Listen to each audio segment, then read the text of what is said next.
let's see here. Yeah, okay. Pre-show silence. This is the pre-show silence.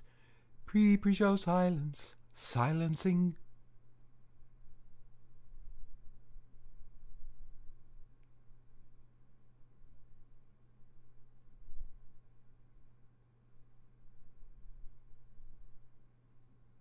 Pre-show silence. Silencing strong. This is the pre-show silence, so you can sit back and have a good time, waiting for pre-show music to be heard. Pre-show silence, it's the best thing in the world. Pre-show silence, like a flower, it's unfurled. Pre-show.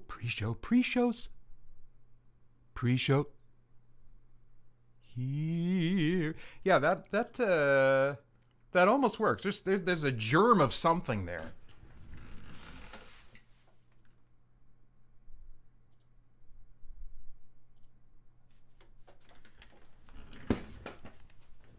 Yeah, thank you for the pre-show silence lyrics. Similarly, the original pre-show music song lyrics were spontaneously generated. Those were originally generated by me when I had my mic on and people could hear me, and they were talking about the fact that they could hear me in the chat. And so you came on and chatted in the chat about how you could not hear me. It's very appropriate, those lyrics. I like them a lot. All right. So, hello, Francisco Ruiz, and thank you for writing the pre-show silence lyrics. Hey, Joel Nelson and Blue Splash. Thanks, guys, for jumping in the chat. So, here we are back into Dragon Age Inquisition.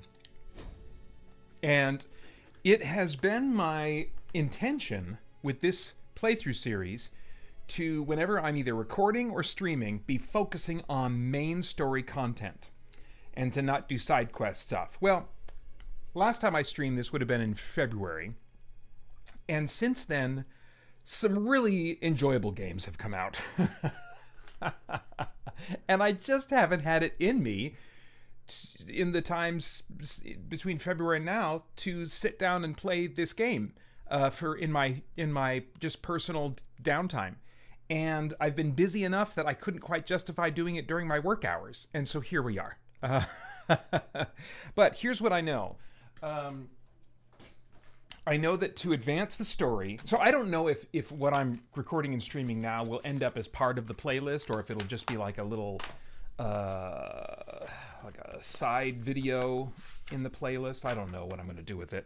Maybe I'll just put it up for patrons and not put it on the gameplay channel. We'll see. But those of you watching live, and whoever ends up seeing this archived later, thank you for at least watching this much. So to get back into the main quest, the next thing I need to do is I need 40 power. That's kind of like a currency in this game.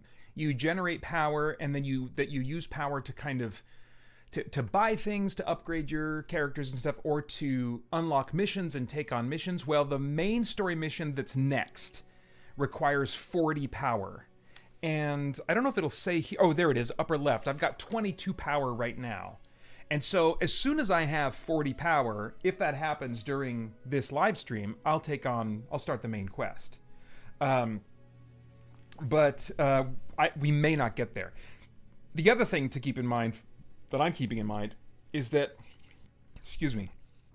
it is a required, a recommended level. I can't remember where I got this, in the quest description or somewhere online or something, but level 16 to 19 is the recommended level for your party. And currently, Elderast and Gang are probably around 15. Elderast is at 15. Yeah, it looks like all of my guys are hanging out at level 15. And so I think I'll gain a level in the course of getting myself up to 40 power so I can be ready for this quest. But I don't like to do just the bare minimum.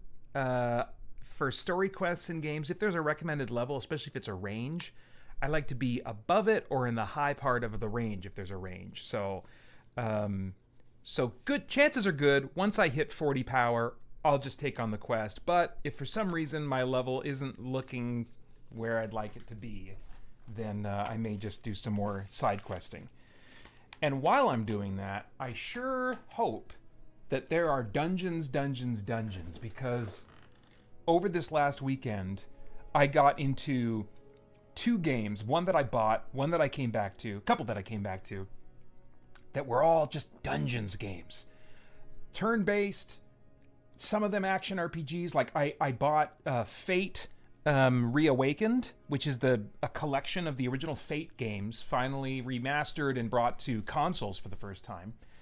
And I've heard for years that I would really like these games and thought that I would, but they've always just been on PC, and I don't want to play on PC. And I installed that collection over the weekend after doing research, reviews, and stuff like that, and I'm having a great time with that. But at the same time, I was also in the mood for turn-based now and then, so I got back into Rogue Wizard, which I reviewed, first impressions review on the Xbox a few years back. Got back into that, had a great time with that. Got back into Wizardry Labyrinth of Lost Souls and Elmanage Gothic, which I thought I'd given up on. I thought it's just too blah blah, no quality of life, zero quality of life. But anyway, all that to say, I've just been wanting to play games that are just about dungeons, going in dungeons and getting loot and getting stronger and healing up and going back into the dungeon. I don't think I'm going to get that experience here, but man, anything in that neighborhood, I would really be in the mood for. I would rather just play those other games, but I've committed to focusing on a full playthrough at a time, so that's what I'm going to do. Special Agent Utah, thank you for jumping into the chat. All right. So let's look at the journal. I think that in this area that I'm in right now, actually, let me look at the quest map. So these are some things I can do. That's, I can find these deposits, and that's part of a little side quest. The Venatory seem to be busy in the western approach. A report from someone named Service mentioned activity in a mine somewhere in the canyon. So that's something I could check out. I don't know what that is. Maybe a quest I can pick up. Looking for shards, these landmarks, all these little things I can do can all give me power. So I'm just going to be kind of roaming and exploring and doing these things along the way. And maybe I'll start by putting a marker there and heading that way. And maybe at some point along the way, both I and Elderast will remember what the crap is happening, because it's been months since I played this game. I don't remember anything about the story. So it's appropriate that Elderast gets a little mixed up from time to time. Francisco Ruiz, bonus points as always for remembering, at Christian Geek Central. All one word spelled correctly, highlights it in orange for me so I'm more likely to see it. So just a reminder to everybody that specifically wants me to respond to something. At Christian Geek Central, spelled correctly, no spaces. Francisco says, I heard you are going to be on the Rushmore show soon. Smiley face. Are you going to be giving your top 4 and Elderast's top 4? Not Elderast's top 4. They probably would have no idea who Elderast is. But no, it's, yeah, that's going to be where we're recording at this Thursday night. Oh, wait, how do I... Okay, this button? Try this one. And, I believe the topic is your top 4 space exploration movies. So, yeah, I am looking forward to that. Should be a good time. All right, let's see. There's my marker.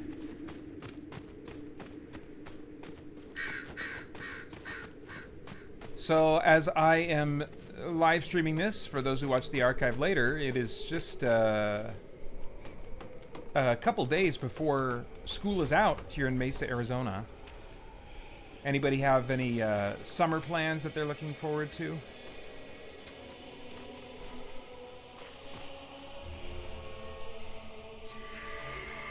Okay.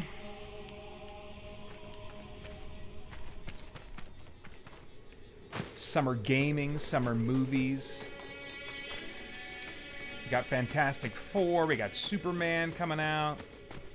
Got Tainted Grail something Avalon coming this Friday that Elder Scrolls players might be looking to. I know I am.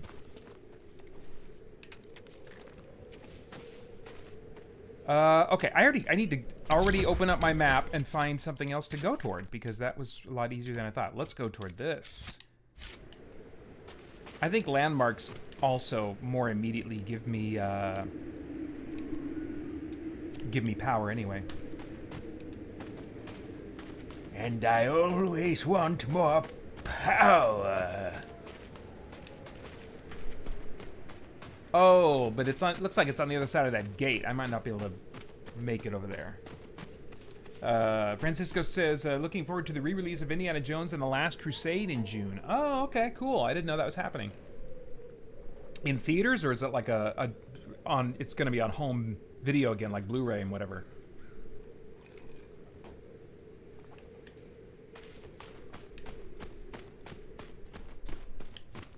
Yeah, that's the last one of those Indiana Jones movies they ever made, isn't it?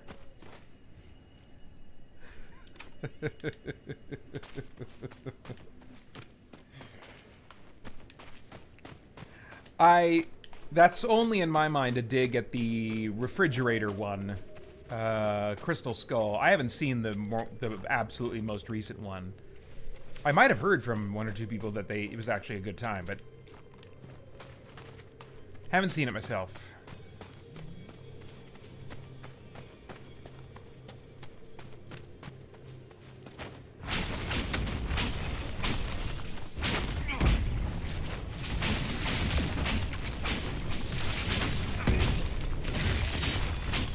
Yes, excellent.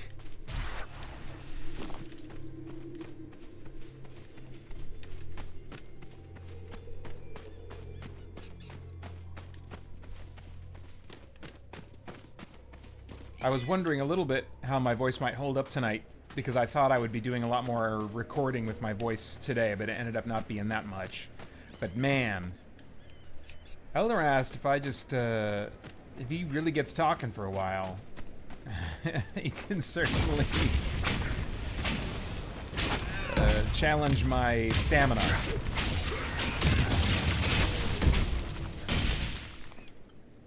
Francisco says regarding the Indiana Jones movies, exactly, I hear there are some fan movies.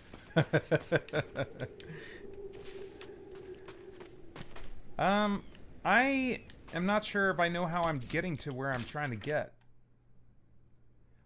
Oh, okay, I gotta move the marker. That's right, because that's not accessible right now. Okay, so let's try, I guess going here.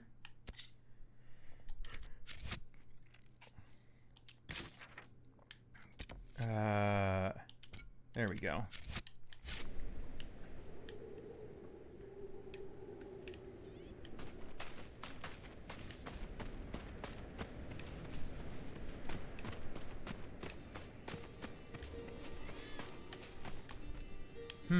I'm gonna climb this thing. I feel like there could be something up here.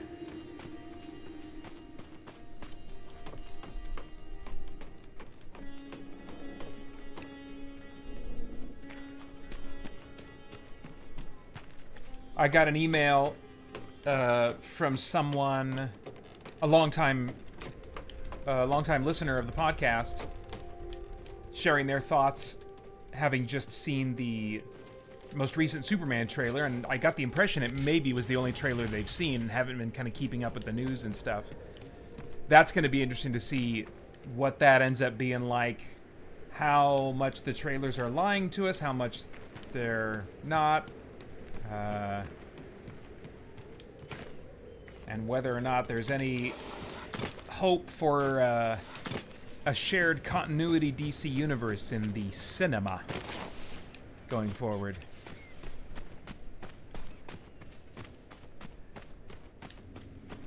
That would be a real shame if if both Marvel and DC tanked at this point. Because I think I've heard some people use the expression superhero fatigue.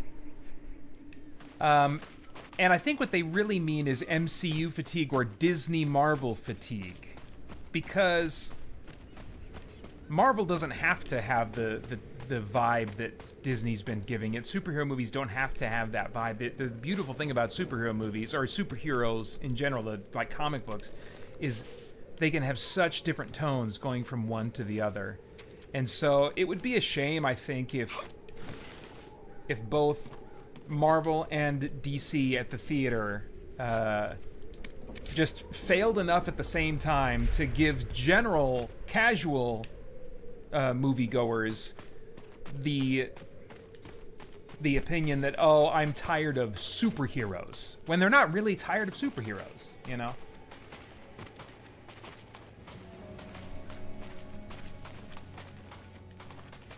Okay, I think I'm gonna have to go some kind of long way around here. I don't...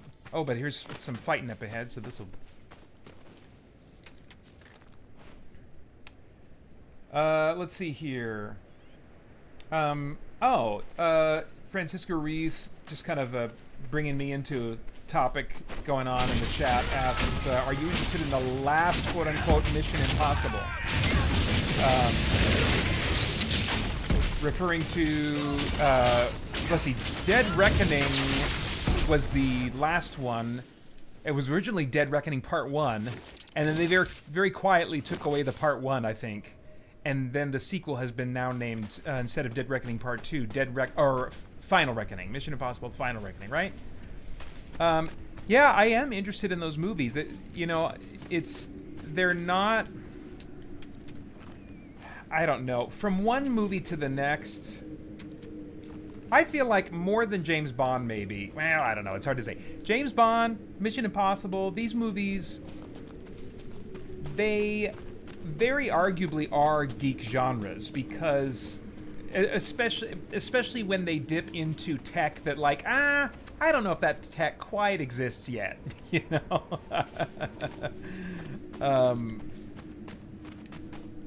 Which both franchises have.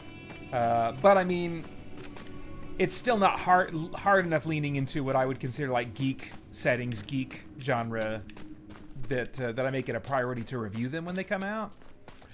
But I'm always curious about them, and I always get around to them eventually.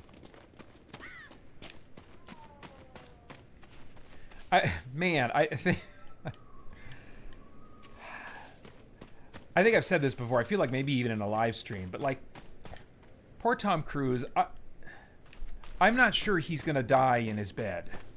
He keeps wanting to do these stunts, and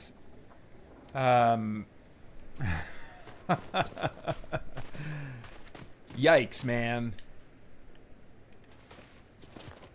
I just feel like one day we're gonna get the sad headline that, like, well, I guess if he's done, if this is his last one. But if not, I think we might get the sad headline someday. Tom Cruise passed away filming Mission Impossible, blah, blah, blah.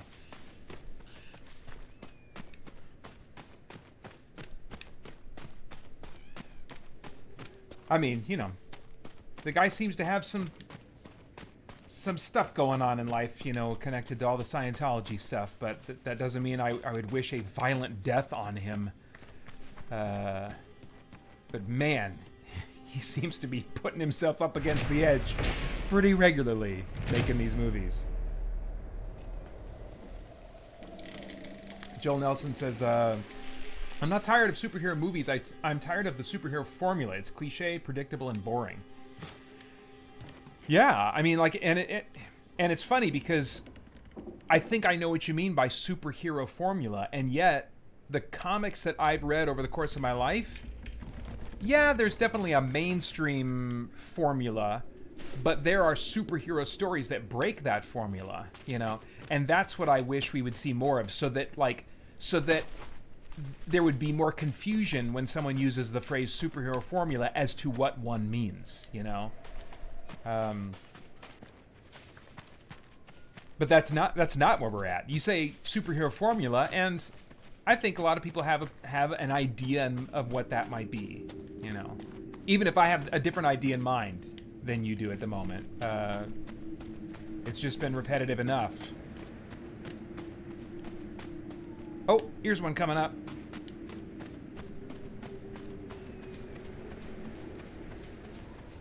Oh wait, do I gotta climb? I gotta get up there or something? Oh, what's this thing? Oh, dang. This is... Whoa, was he gonna be peaceful until I shot him? Maybe. Okay, just take him. Take him, fools!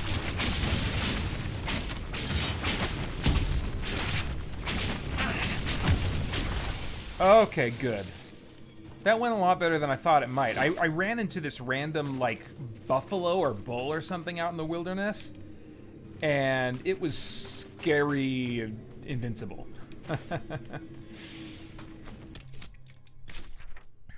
Yeah, I gotta get there, but I...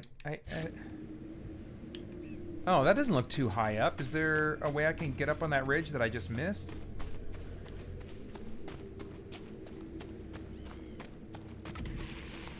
Oh, I do forget that I can jump in this game. Can I... Unless... Oh, is that underground? Is that what is happening here? Is it underground? So instead I need to be looking for some kind of a cave opening or something? Oh no, those are usually on the map, so I probably just wasted a bunch of time sliding all the way down here. I like elf fruit though. Can always use some more elf fruit. Oh, will this give me power?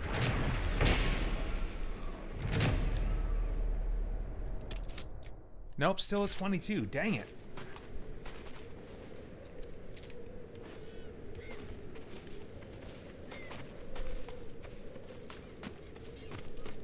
Alright, I guess I should start looking for these lyrium deposits. Let's see, on the map, I'll bet this cave entrance is gonna get me there. So let's see if we can get to that cave.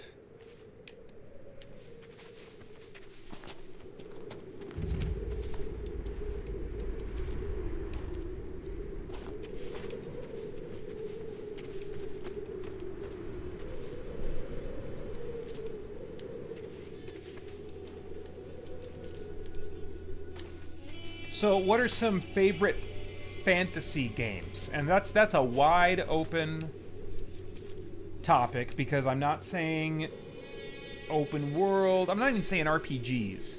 Games in a fantasy setting. Statistically, they're likely to be some kind of RPG, but let's hear what you guys got.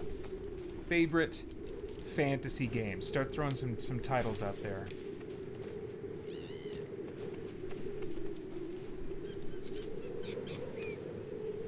Let's see, Blue Splash. It almost got highlighted. You put a space after geek, but yeah, Christian Geek Central, no space after geek, and it'll be highlighted. I caught it this time. I just cashed in my PS4 and all the games at GameStop. Okay, well that sounds like there was a purpose there. Was there some other kind of, was there a financial goal? Was there something else you were wanting to acquire and saw that as a means to do so? Or was this like rage selling or something? You're fed up with the PS4? Or tell me about that. I'm very curious.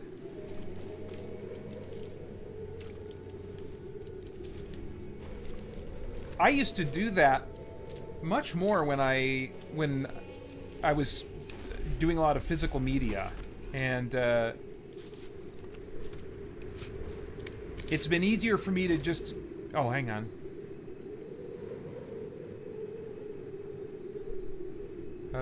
Okay, I don't think that's important.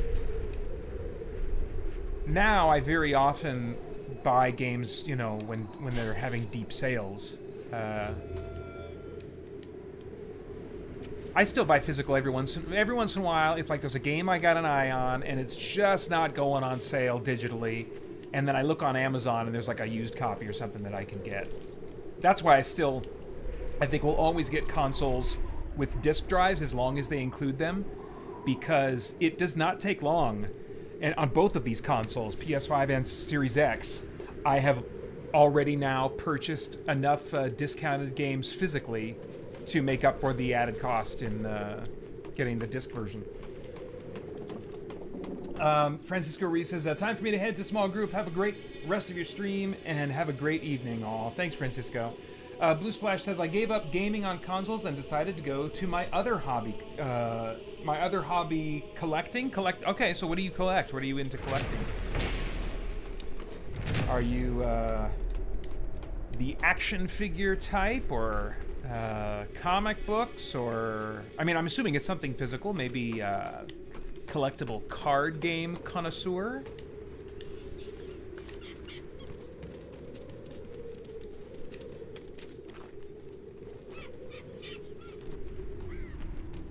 Oh, what am I doing? I'm just wandering.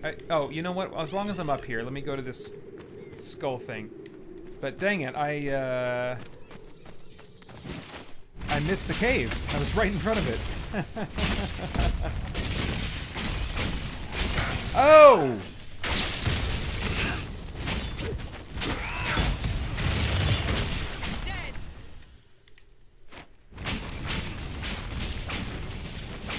Joel Nelson says, no surprise, my favorite RPG is Diablo 3. I'm enjoying Dragon Age Inquisition, and yesterday I downloaded Oblivion Remastered. Okay, cool. Yeah, this has been... You know, even though, like I said at the top of the stream, I've not found myself wanting to just play this one in my just personal fun time the last few months, that is not a knock on Inquisition. This has been an enjoyable game to come back to. Oh, what the crap! Get him, fools! Don't let it touch me! How dare you! Fall, creature!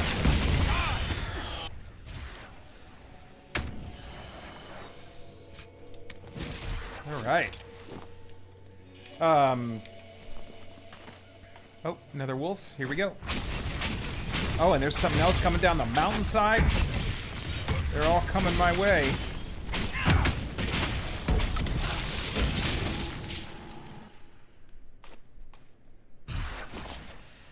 Is that thing still coming? It's like some kind of demonic anteater, that first one that attacked. Oh, there he is. Oh my gosh.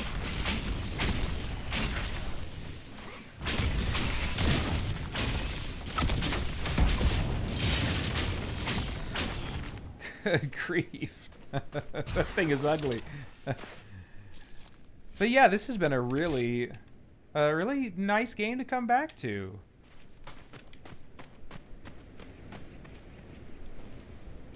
Definitely a step up from Dragon Age 2. That wasn't torture to play, but I was ready to be done with it when it was time to be done. Oh good, there's a landmark and the crystal skull thing.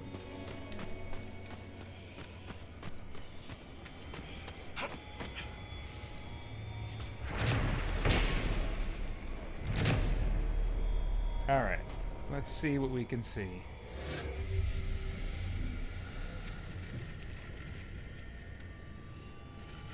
Three of them, huh? Two, and...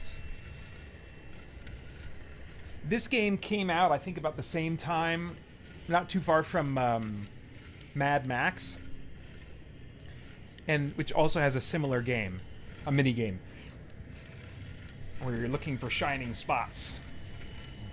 I wonder if this is a mini game from Assassin's Creed or something that they were both lifting.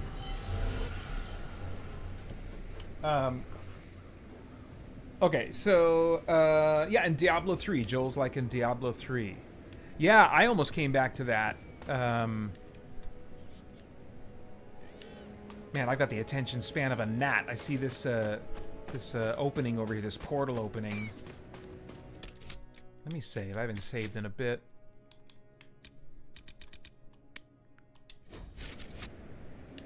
But I know I gotta close these portals, and that'll get me some power. Okay, so Blue Splash said action figures. Okay, interesting. What kind of action figures? Like superhero stuff or like movie stuff?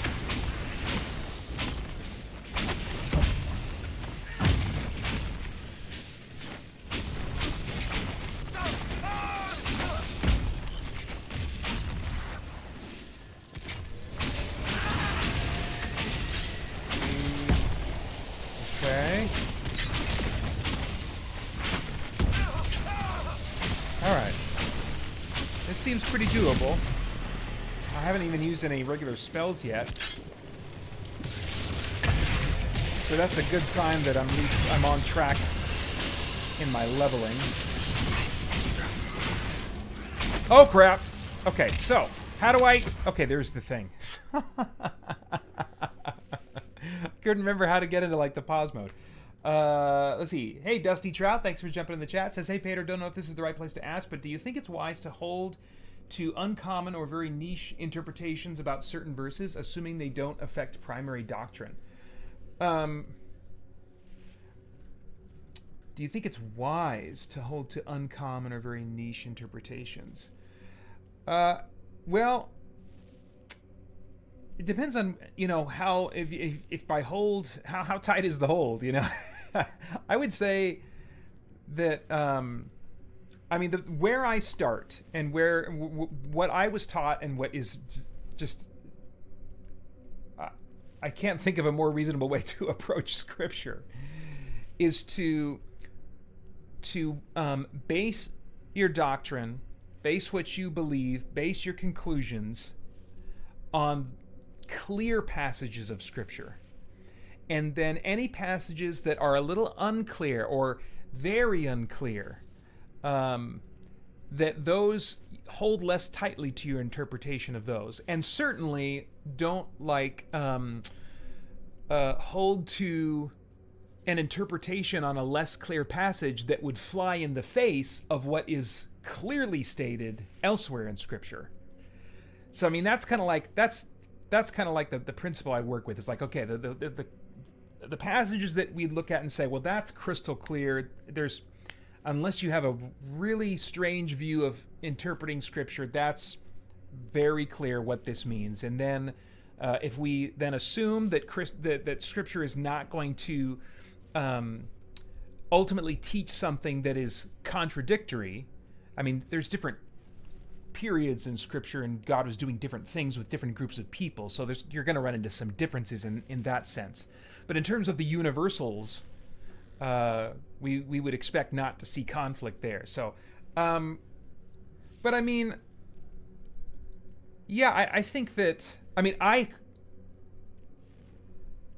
about certain verses, uncommon or very niche interpretations about certain verses. Yeah, I mean, just off the top of my head right now, without kind of having a specific example in front of me that would maybe help me think about this a little bit more carefully, that would be my response, is like, okay, the less clear a passage is, the less tight our hold should be on a particular interpretation of it, whether it is a popular interpretation or a less popular interpretation.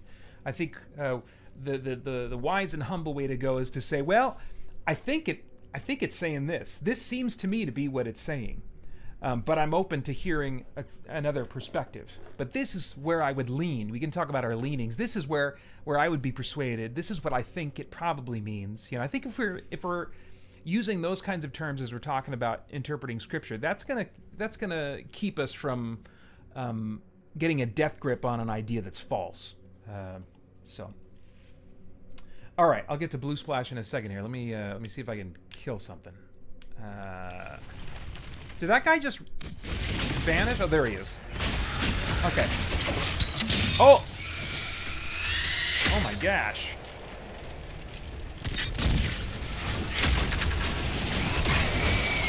Oh man. Oh, that's probably not going to work very well on him.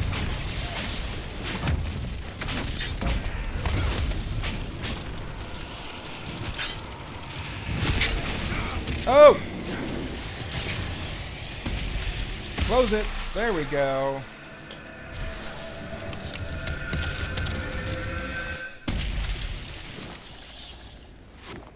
Very good. Okay. Probably no power from that. Did I get any power? 24! Hey! Okay. I don't know if we'll get to 40 tonight, guys. Blue Splash, excuse me, says, mostly superhero, Marvel, and Superman from DC only. So those are the action figures you're collecting. Outside of that, I collect Ninja Turtles, Killer Tomatoes, Toxic Crusaders, Ghostbusters, a lot of late 80s and 90s cartoons. Cool. Nice. And so, do you leave them in the box and get them like graded or whatever, or do you take them out and like put them on a bookshelf and pose them, or like what is their settled state once you have them? Different philosophies on that. I think I would be a take them out and pose them kind of guy. Where the heck am I going? I'm lost again! Oh, let's do this thing. Oh, and we forgot that dungeon.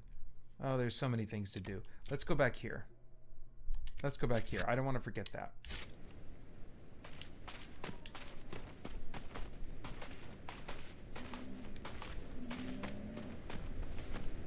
Oh, there's some guys I can fight on the way. Get a little XP.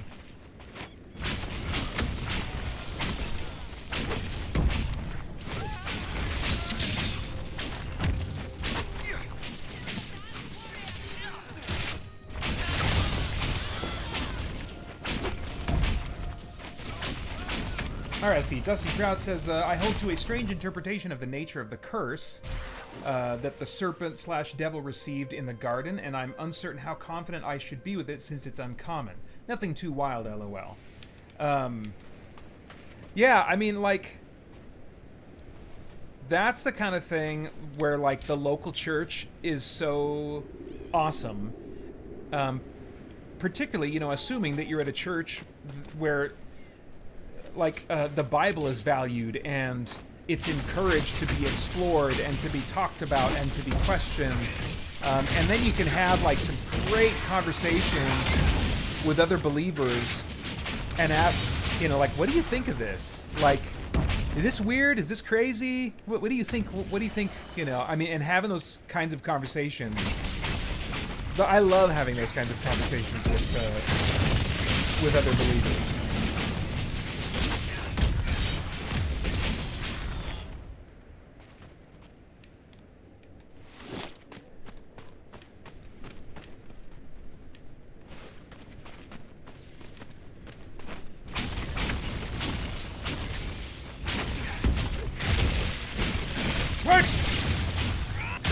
Off me!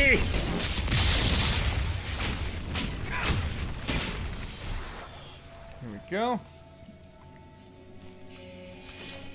Okay, Blue Splash reports back. Mostly out of the box, posed and displayed, but get vintage ones I'll leave in the package and put it on the wall. Okay, yeah, so you got like a blend going on. I would guess the vintage ones probably look a little better in the box. I mean, they're just less posable.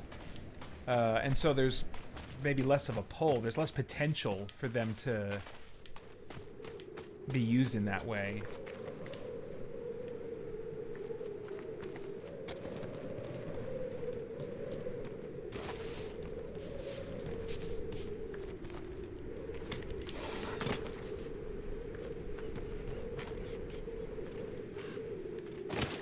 Okay, let's do this.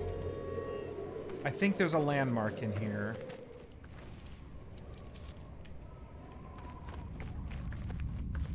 Oh, let me save. Going into scary, windy cave. Time to save. I'm also not completely topped off on health, so...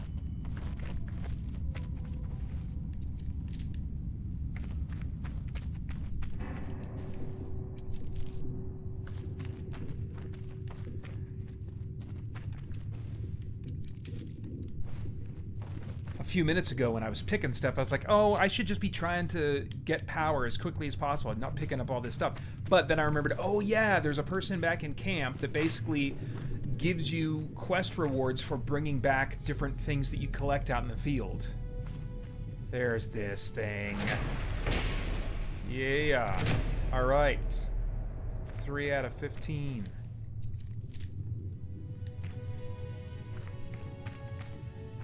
In the world? We know they were here. They put up those awful statues of Andraste looking snobbish everywhere they go. Not much of a secret location. We know they found a way to reverse tranquility But so far, nothing we've uncovered has told us how they did it. I hate that statue. She just keeps sneering at me. Okay, so tranquility. That's what they do to the mages when, like, they're out of control, basically to permanently pacify them. It's like a lobotomy. That's interesting. I didn't know there was anywhere in the lore of Dragon Age that was reversible.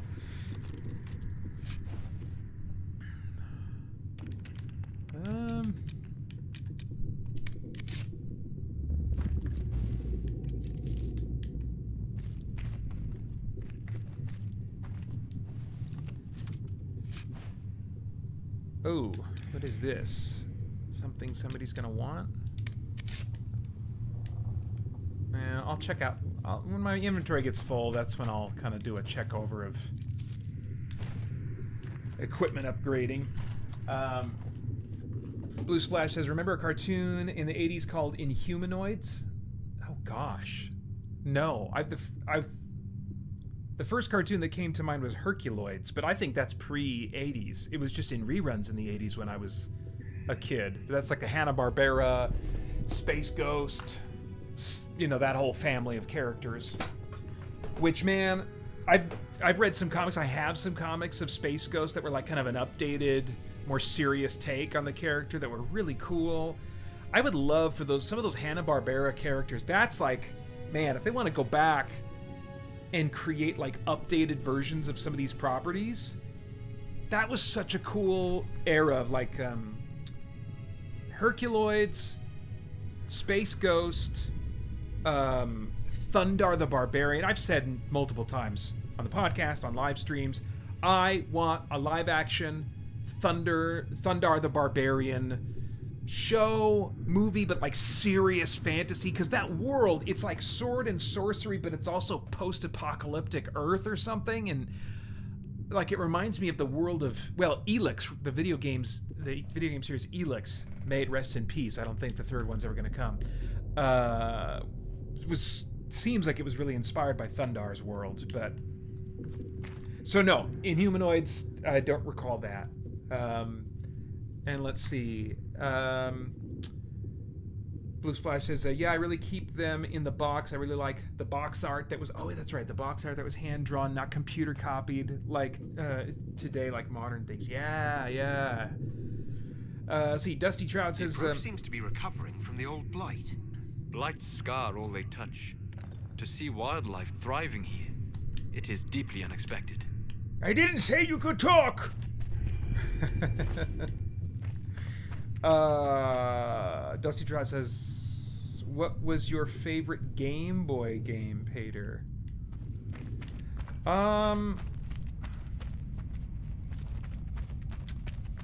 That's a great question. Probably, let me adjust this mic so it's pointed at me a little bit more.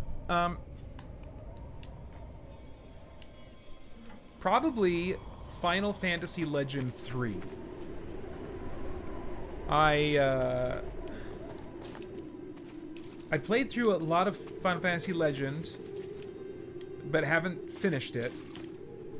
I played them out of order. The first one I played was 2. I didn't finish 2 because there was some weird glitch near the very end of the game, and I couldn't finish the game. Which was really weird, because it's like, this is Nintendo. Why? Well, I mean, for that to happen in a Nintendo game... Unless I missed something and it wasn't a glitch, I just didn't get what was happening, but I never did finish that. But I really enjoyed it up to that point, up till the very end of that game. And then Final Fantasy Legend 3, man, I really enjoyed those games, even though they were fooling me, because they weren't really Final Fantasy games in Japan. They just used that, they pasted that name on it because they knew it would be more marketable. But they were still JRPGs, and yeah, I really liked those games. And I have great memories specifically of playing them on like in the back seat of the family car while we were on a summer trip to visit family in Montana. So like there'd be days on end of, you know, like at least 2 or 3 days straight of driving, long days. And to have those games to play, and specifically 3. I remember 3 being like a road trip game, big time. Good times, good times. Yeah, thanks for the question. Blue Splash says, yeah, I really keep them in... Oh, you already said that. I already read that. Okay, yeah. But then adds... Thunder the Barbarian is really cool. Remember Sectars and Black Star. Oh, man. If that, I don't remember the show well at all. It's very foggy memories. I think I've thought a time or two about going back and like watching some episodes on YouTube or something like that. But when I've gone and looked at them, I was like, oh, man, I don't think I can watch this. It's not gonna... It just feels old. And very dated and cheesy and stuff. But my memories of that fascinating, dark sword and sorcery post-apocalyptic world, very cool. Alright, let's look at the... Nope. Wrong button. Let's look at the map. I'm in danger of going in circles here unless I really get purposeful. All right, that's not too far. Let's go find this shard.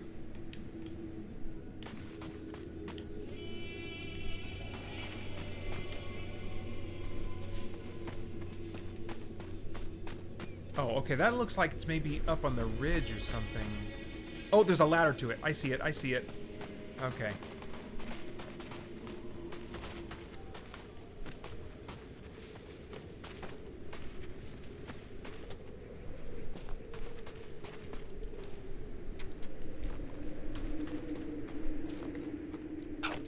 Come on, there you go, old man. You got this.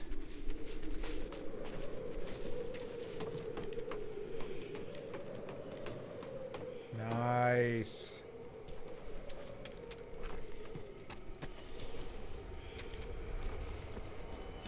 Oof. Oh, what's this?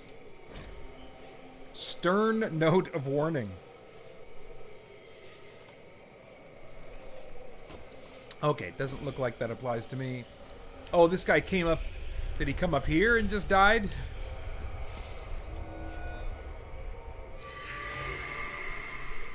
Okay. Oh, that's right. This is for that... There's like this weird underground temple. And that's what I'm collecting these shards for, so I can unlock more of it.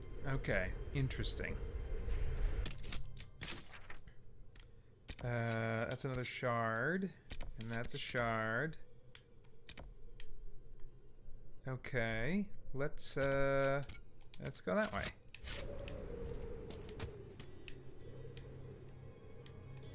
Okay, yeah. I don't think I want to jump from up here.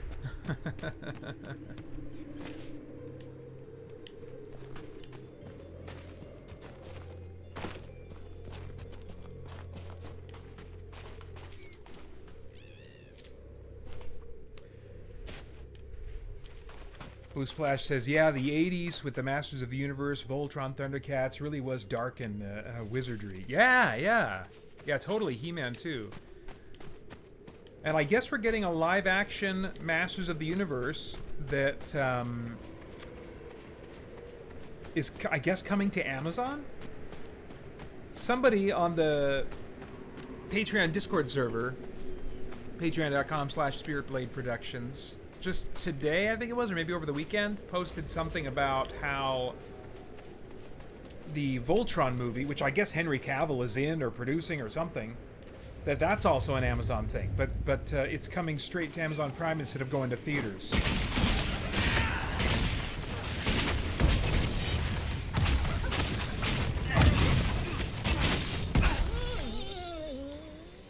Which, I don't know, it's interesting, those kinds of choices. I mean, they must feel like... Oh. Okay. Okay, I guess we're not going to go there. Maybe just unlock the operation real quick? We cannot continue. The fumes are toxic. Okay, that's fine. That's fine. Oh, Someone who's this guy? Skyhold will have a solution. Oh my gosh.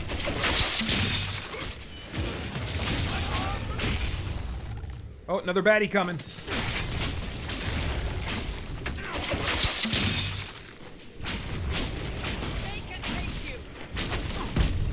go.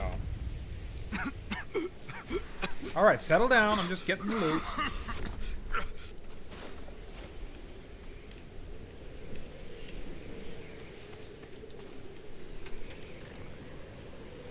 This loot? Oh, there's loot. Okay. Oh, another one. I just take all. Get out of the menu.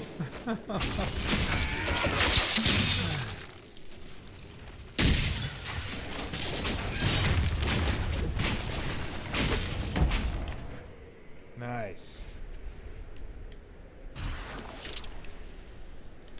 All right.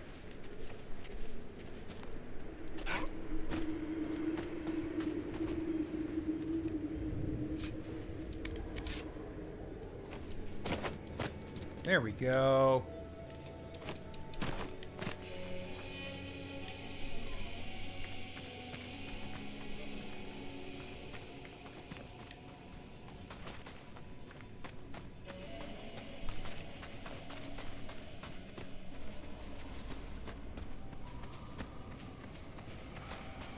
Oh, good. I was like, is this one underground too? Ooh, enemy coming. Wait, where? Oh, there.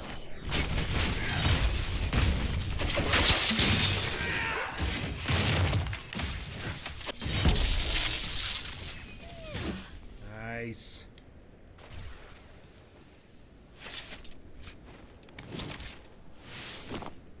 Okay, doing good, doing good. Oh.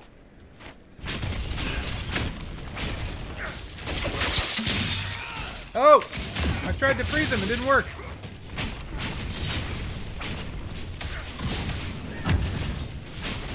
There we go.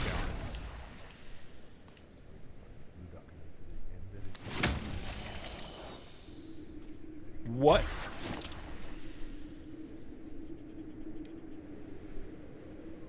I just heard a voice. It's not even a 24-hour marathon and I'm hearing things. Was that some NPC talking? I heard like an adult male voice muttering something in my left ear. And it was not a party member. That was really creepy.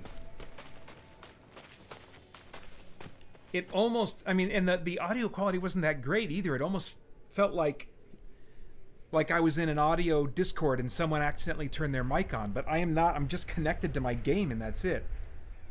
That was so weird. I need to take note. Okay, so I'm less than an hour into the stream. I'm gonna have to go back and watch that later on and see if I can figure out what the crap was that sound.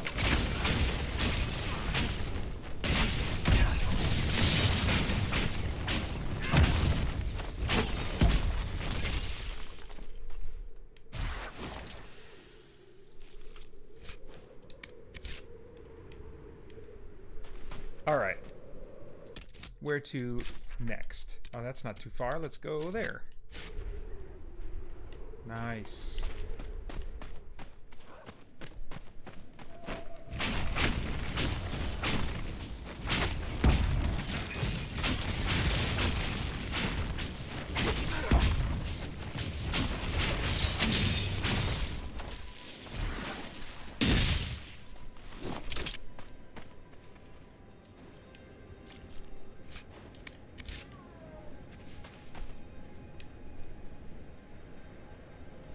Well, that was an animal sound. I wonder if it was these guys over here.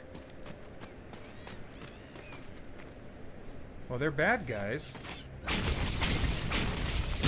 Oh, she turned invisible.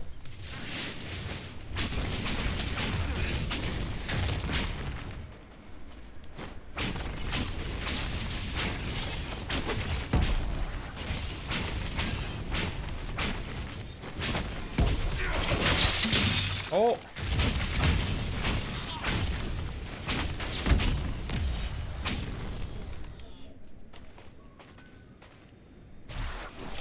That was nice. That other lady was invisible and I didn't notice her, and I was targeting the demonic anteater with my freeze spell. But little did I know it auto-targeted her because she was closer to my line of sight.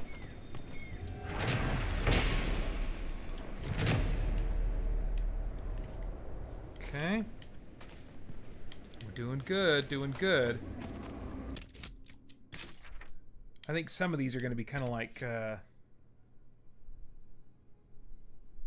Wait, have I established this camp already? I don't think I have. Let's establish it.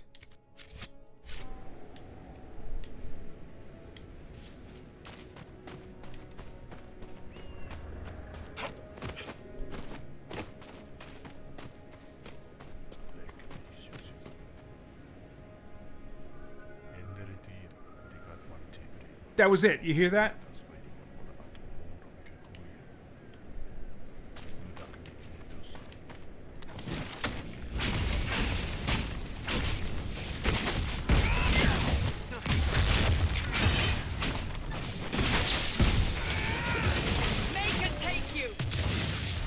Okay, so yeah, it was these guys doing some culty muttering.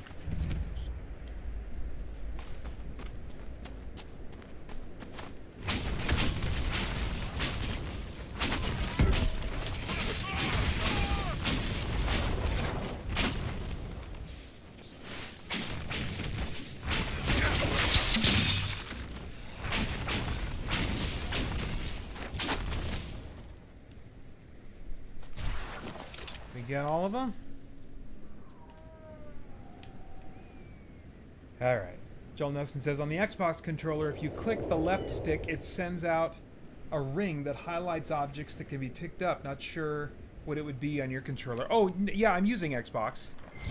So, yeah, that's right. I keep forgetting about that, but you're totally right. I feel like that's something that I rediscover every time I come back to this game.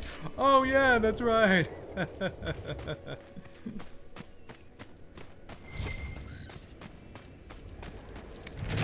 All right, yeah. Oh, and now requisition. Here we go. Can I turn something in yet? Inquisitor. Oh, wait. Power +1. Very good. All right.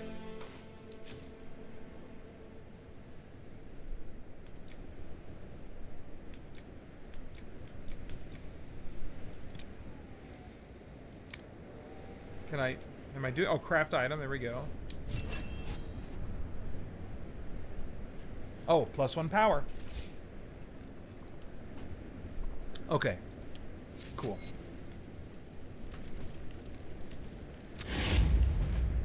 Very good. Very good.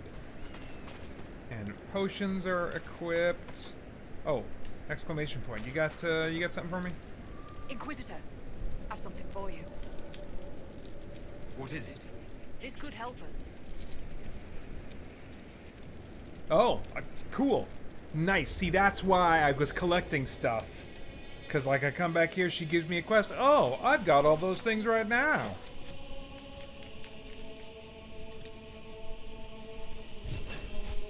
Nice. +1 power. Alright.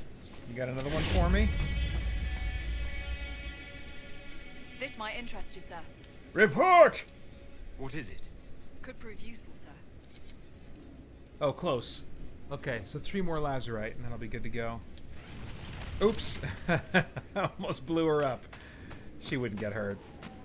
Okay. Huh?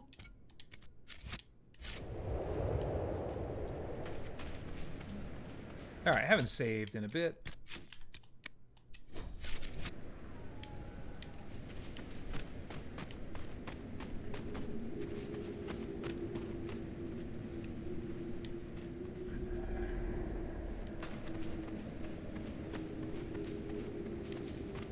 Okay. You've piqued my curiosity. Abyssal ledge. I should probably watch my step.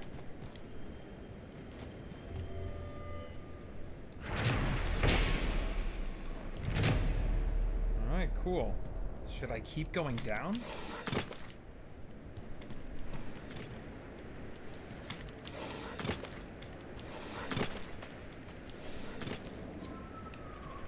Okay.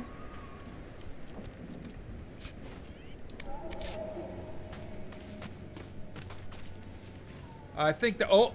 Yeah, lots of skeletons down there. I'm thinking that's telling me you can't actually survive that fall.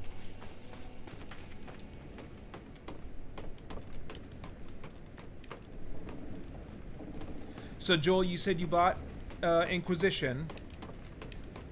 Can you tell if you're further than I am at the moment? I'm with this playthrough. Like I'm thinking I have to do my research again and see which of the side quests are like feed into the plot of the next game.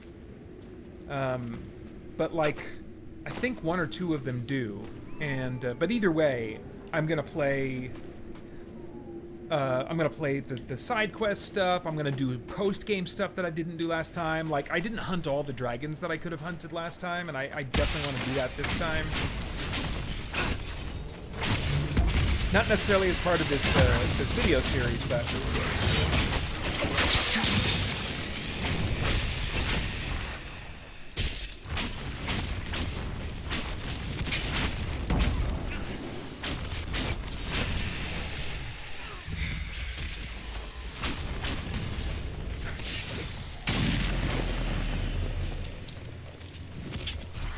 it's still not clear to me what disrupting the rift does.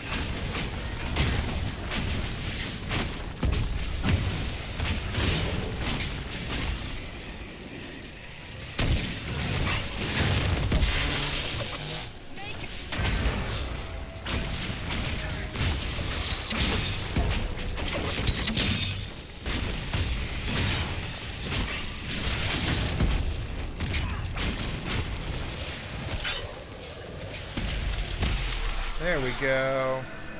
There we go. Boom.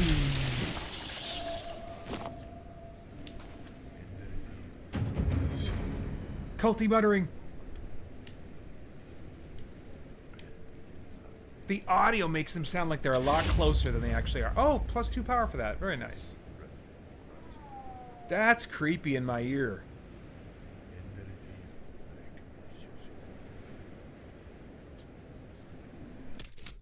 All right, power 29. Okay, so I'm 11 points away. Okay, I'm more optimistic all of a sudden.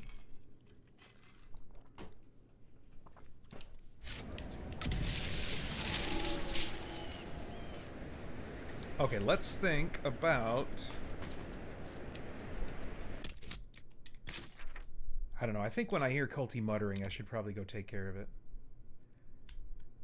Now, what was this, though? Let's see. The question mark... It didn't necessarily lead me to like a quest. And I do to some degree want to prioritize questing. You know what? I'll come back to these question marks if I get up to 40 power, but my level isn't as high as I'd like it to be. So, let me focus on landmarks. What the... Was that like a fantasy landmine that I just stepped on? There was something at my feet. All right, let's kill these guys on the way.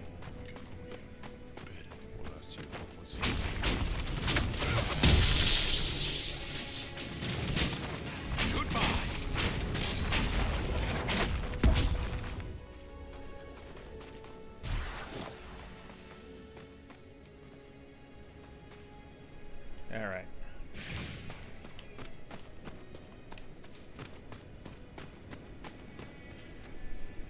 Let's see, Joel says, depends on your definition of further. My character level is in the 20s, but you're further along in the main storyline. I'm further along in side quests and grinding. Okay, cool.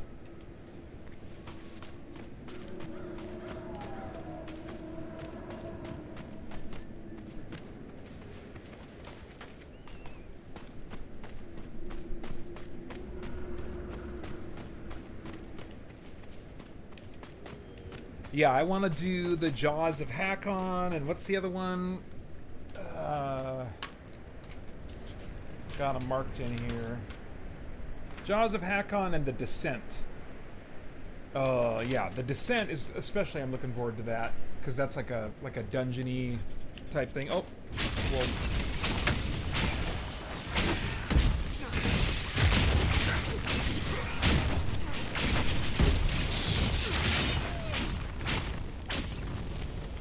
I got so excited about dungeons over the weekend that, like, in between switching from one dungeon game to another is like, I'm gonna open up my PlayStation and make myself my own little list of dungeon games out of my collection.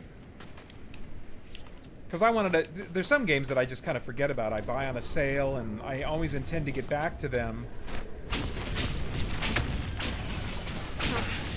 And so I've got a Just the Dungeons list on my PlayStation now that isn't necessarily, you know, all the same type of gameplay like a grid-based turn-based or Diablo style or whatever. But it's like RPG mechanics of, you know, something along those lines, and there's no story. It's just, or very little. It's just the skeleton of a story. And that's what I really liked about Fate Reawakened, discovering that over the weekend. It's like, oh man, it's Diablo style, and procedurally generated, quests procedurally generated, dungeon procedurally generated. Like, you go through 40 floors of the same mega dungeon to beat the basic campaign, but like they say that like there's potentially, I don't know, 6.1 billion levels of the dungeon. Like, okay, whatever, we know nobody's gonna do that, but I think the point they're making is, and there is a New Game Plus that allows you to just go and go and go and go. You know, they're leaning into the procedural stuff, which, you know, you're gonna run into its limits. I think with No Man's Sky and games like it, you start to see, okay, I'm seeing the lack of human touch in this, and at some point it might bother you, but I'm loving that game right now. No story, just get me to the next dungeon, the next tougher enemies, the next upgrade, the next new loot thing. So good. Feels so good.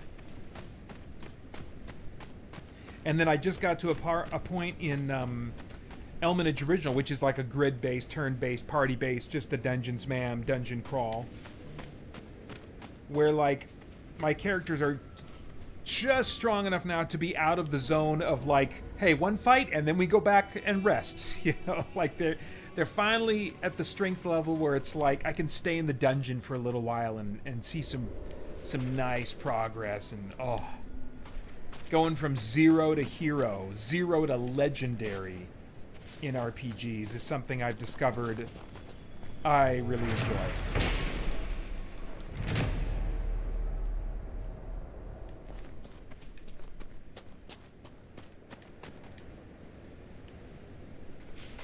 Joel, I'd be curious what kind of experience you're having with Oblivion Remastered. I had a lot of fun with that for about a week or so.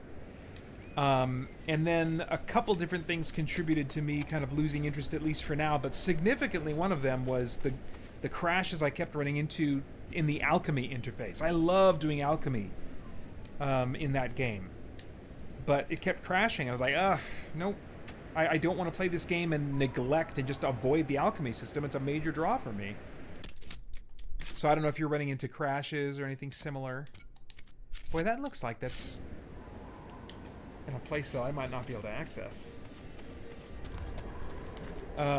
Joel Nelson says, I prefer to obsessively grind, so I'll be massively overpowered when getting back to the storyline objectives. Yes. Yes. I think that I can be like that. Probably not obsessively. You really spend most of your Shut time it! in Fate. I'm trying As much as to is do possible. something else! The Fade contains a wealth of knowledge for those who know where to look. Sure, but I don't know how you dream, let alone wander around in there. Especially when the shit that comes out of the Fade generally seems pretty cranky. So are humans. I feel like I've been here before. Maybe I was here for a story quest and I just never claimed this location, or what? We Let me continue to save. interact with them when we must. Just in case I'm walking into a story mission that I abandoned before. I don't think that's the case. But this location feels familiar. Unless it's just like another one that I've been to. Okay, good, good. Don't care. Should I go up here? Let me just see.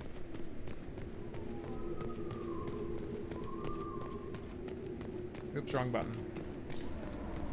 Okay, nothing to pick up or interact with here. I think I was here before and I just Oh, I'll bet I know what happened. I think a cutscene started before I could claim that, and then they brought me into the main part of it, and there was a boss fight or something, and then it warped me elsewhere to continue the story. I think it was something like that. Alright. Okay, so I guess maybe we're going east now.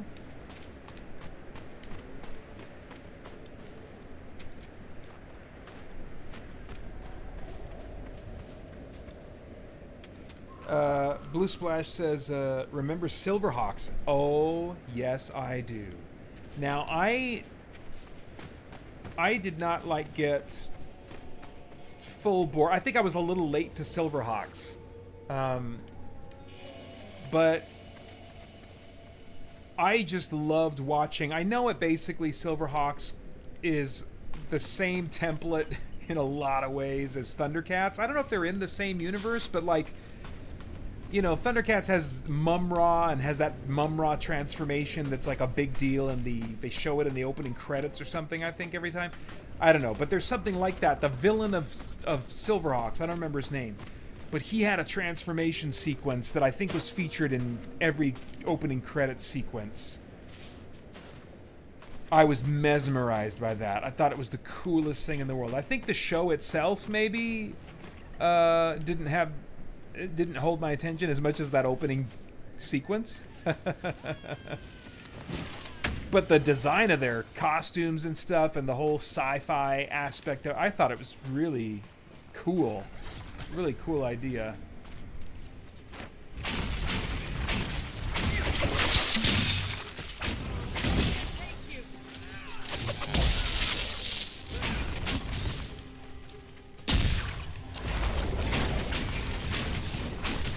Oh, what the crap?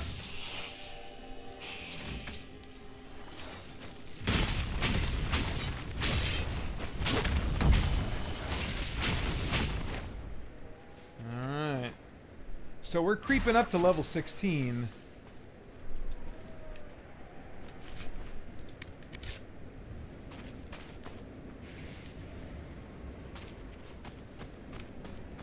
Oh.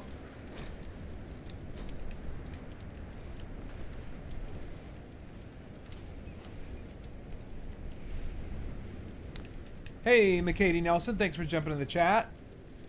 It says, you had kind of asked what the Disrupt Rift did earlier. If you can disrupt the rift, it does damage to all enemies. Oh, I think it does a good amount. It helps so you're not fighting longer. Oh, dang. Okay. Thank you for that. I wonder if I knew that at some point, because it sounds vaguely familiar. Well, but I've always been like of two minds. As like, if disrupting the rift prevents enemies from coming out, I don't want that, because I want to fight more enemies to get more XP. But that, oh man, thank you, McKady. I definitely have to remember that. Okay. Joel Nelson says, just downloaded Oblivion yesterday and haven't had an opportunity to dive into it yet. I'm starting with a mage, but a fighter also seems rather fun to play. Okay, cool. Yeah, I've also been hearing just a little scuttlebutt about the game becoming more unstable for players the deeper into it that they get, but it's also maybe connected to how long your play sessions are, so I'm getting some mixed information.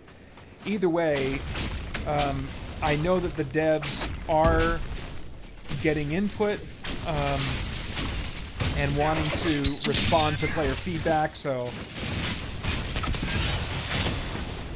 I'm hopeful, but I mean, it hasn't put me in a rush to really stay with it.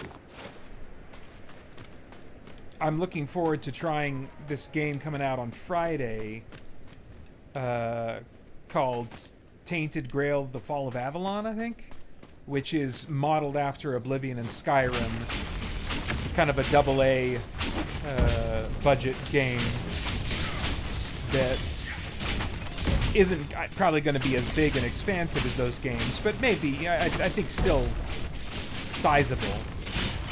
Like maybe an Outer Worlds Avowed length. You know, 40 to 60 hours, something like that.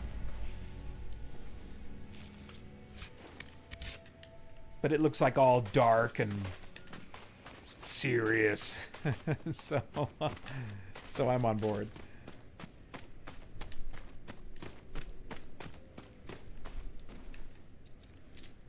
The spells, man, in Oblivion Remastered, the spell interface is such a nice upgrade. It's so much more satisfying to play as a spellcaster in that than compared to the original release. Not quite Avowed level of enjoying the spell casting in combat, but not crazy far from it. A really great improvement. Jump! Hey! Get! Get! Alright. There we go. Okay. Well, can I do the requisitions thing yet? Anything? Not yet. Okay, that's fine.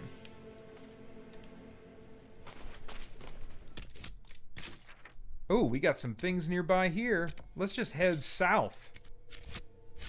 It is going on in the south. Nothing to report, sir.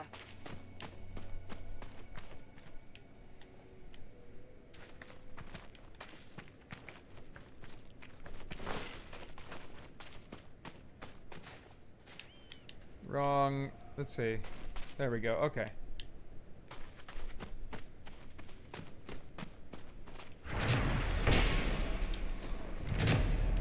Yeah. The researcher. Thank the Maker. It's been so long since I've spoken to anyone. Have you come to observe the wildlife too? I think I found your supplies. A dead man out in the desert had these on him. Dead? Blessed Andraste. What about Marcus or Jeannette? This is terrible news. I am Frédéric of Serrault, foremost researcher of draconology in Orlais. I came here with an expedition from the university. But the others are all missing, and our work has been halted. White Claw raiders made off with much of our supplies. You will help me reclaim the equipment, will you not? Hey. You will champion the advancement of science. Well, let's talk about some reward for what I've already done.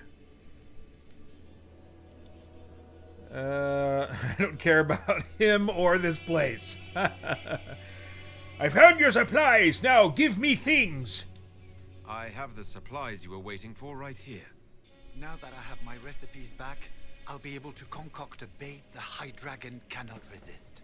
I have most of what I need, but I still need to gather quillback intestines and a phoenix's tail feather. Tell me more about dragons and how I might kill them. You study dragons. I'd be interested in hearing more about that. Oh, they are fascinating and little understood creatures, thought extinct for centuries. Now they seem to be making a comeback. The Nevarrans wrote extensively on breeding and nesting behavior, but high dragon hunting patterns have never been studied. I would be most interested if you come across any Gurn corpses that might be victims of dragon attacks. Goodbye. We'll have to speak some other time. Yes, I suppose we'll have to. Blue Splash says, yes, Silverhawks are in the same universe with Thundercats, and yes, the villain name is Monstar. Oh, no.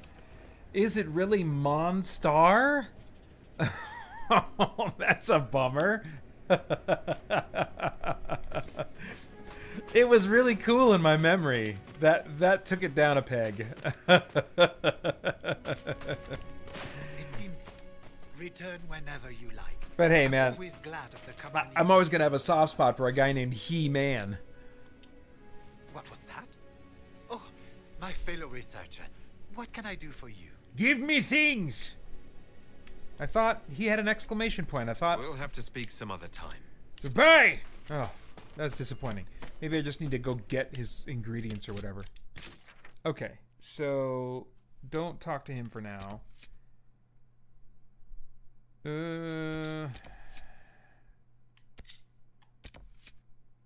Yeah, let's go check these things out. Let's go here. Long as I'm here.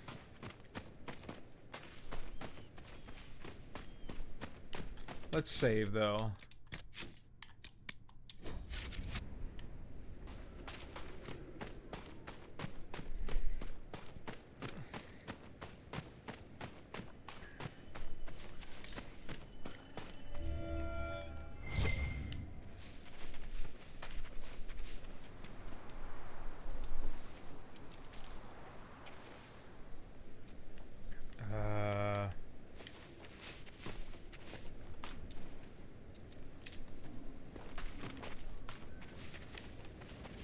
Well, better pop these open for some XP.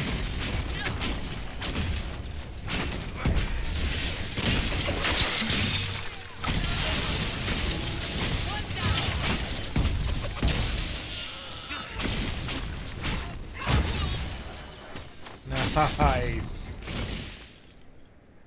Nice. That was such a cool moment. Like, I think if I was... It happened so fast, but one of them was running toward me, and then I think Varric, like, shot him with a harpoon in the back and sucked him over before he could get to The master must protect the master.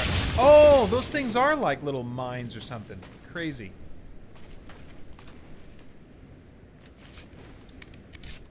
All right.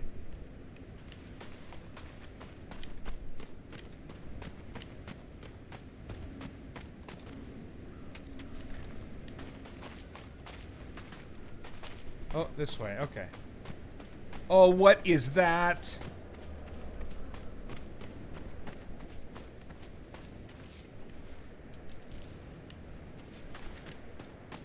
What is that thing?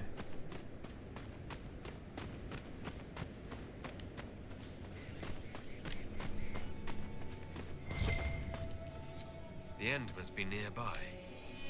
Okay.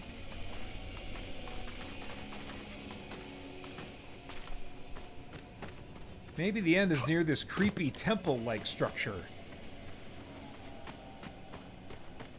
Oh, wait, what the... Oh, I don't know if I can go in there. That looks really creepy. Okay, definitely saving. Let's actually use a different slot, too.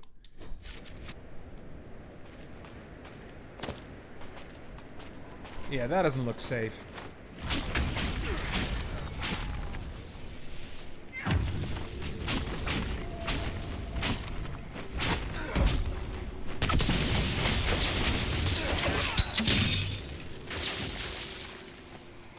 Oh, up here!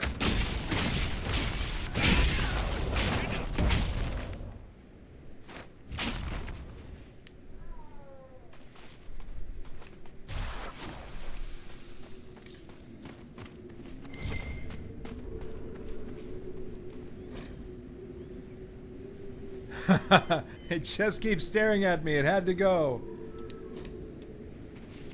That didn't sound like... That didn't sound safe. I don't think I should go into this cave. Ooh, lazurite. I think I need more lazurite. Yes, one more and I'll be good. Could there be another nearby?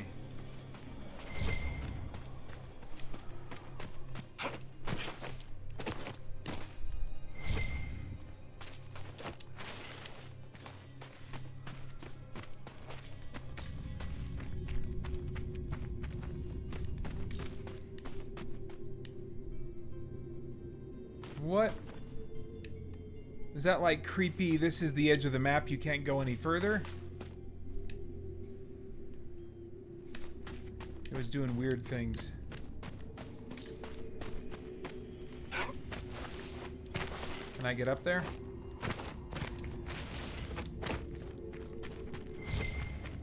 Oh, I was hoping it was lazurite up here. Okay. Something over here still.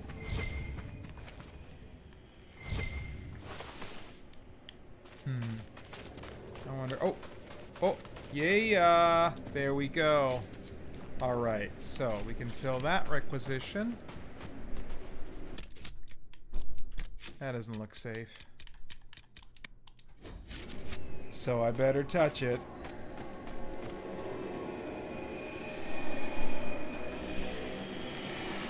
A mage's lightning attack. Oh wait, no, wrong. Oh, that was a lightning attack. Okay.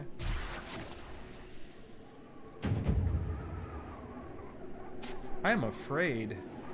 Gonna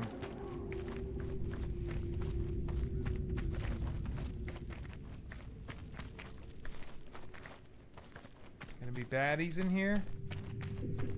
It doesn't look that expansive. Okay.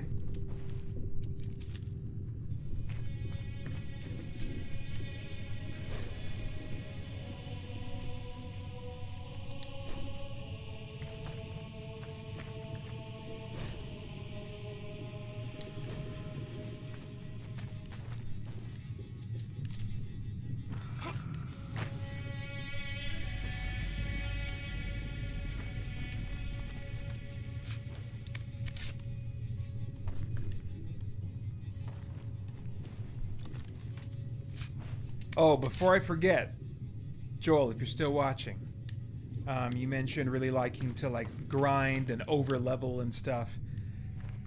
The level scaling is like, it is real in Oblivion and Oblivion Remastered.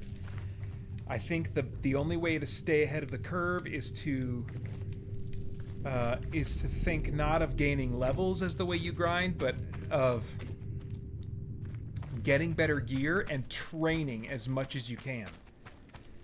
Every level you can train 5 times with a trainer and train every chance you get. It does change the way you play the game, and I ultimately, you know, found it kind of an unsatisfying way to really try to maximize all of that. It didn't find it that fun. But if you are wanting to really do that, then that's something to be aware of if you did not know that about Oblivion already.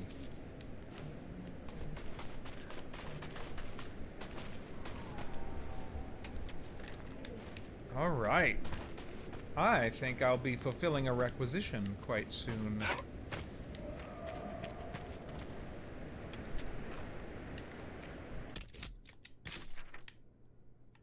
Very good. Very good.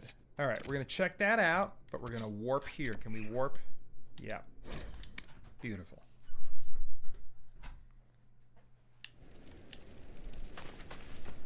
Nothing to report, sir. Here.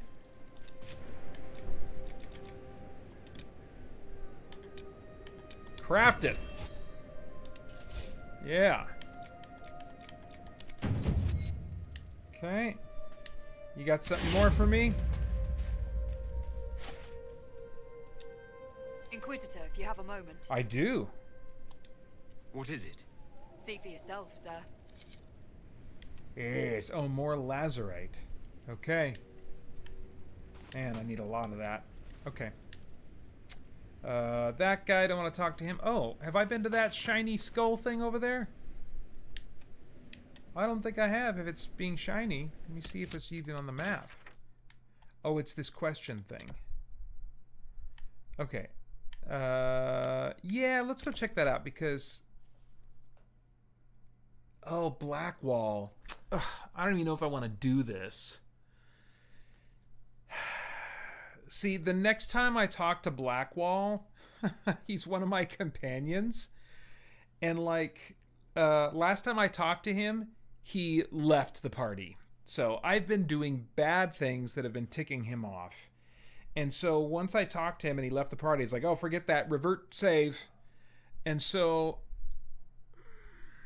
maybe he'll stick around if I do this quest for him. I don't actually want him to be around. I just want the XP and the quests that he can give me. What's this? A Fade Rift? Okay, I'm going to want to go that way anyway. So, we're going to go here, and then we're going to go here, and then we'll go here. That's the plan.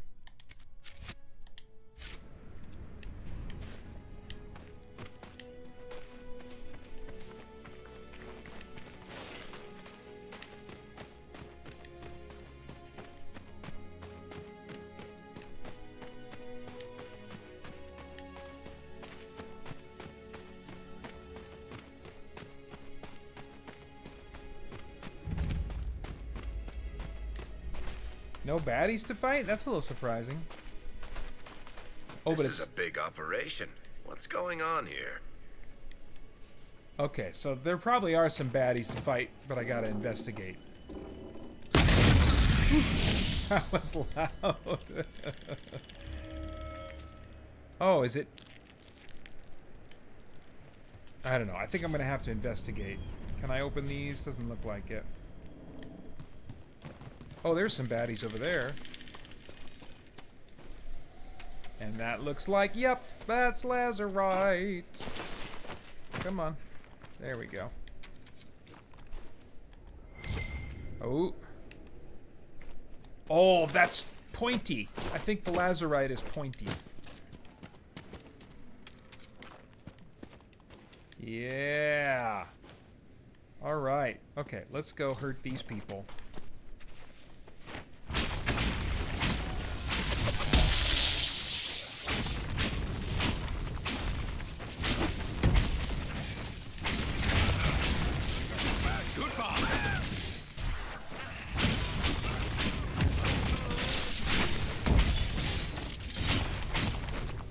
All right.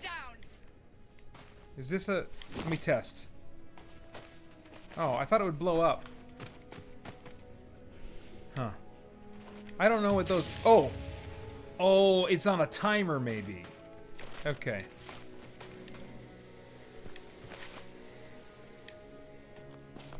Okay, let's claim.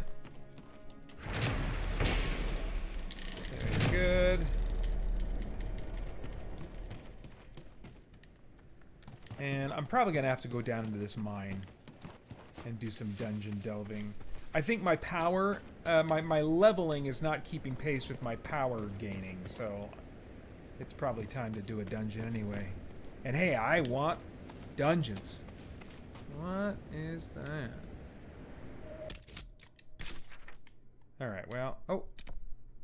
Interesting. I wonder if it's related to the mine in some way. Alright, well, we're going to check out the mine first, since we're here.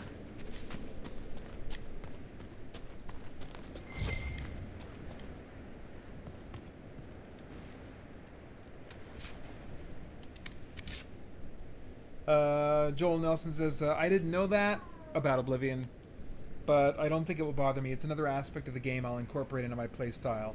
Adapt and overcome. There you go.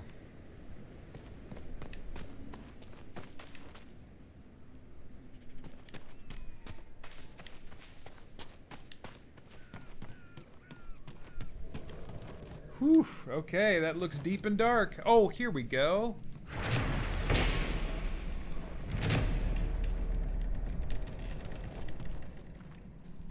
More Lazarite and loot.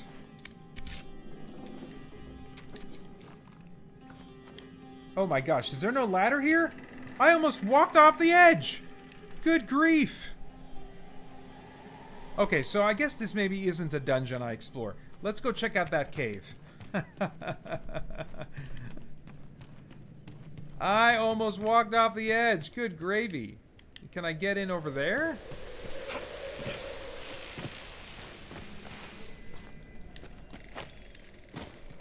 Oh, Lazarite. Nice.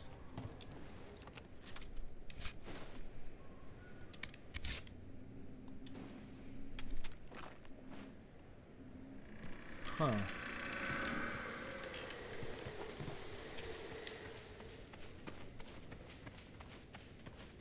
Oh man, there is stuff. There's shimmery things.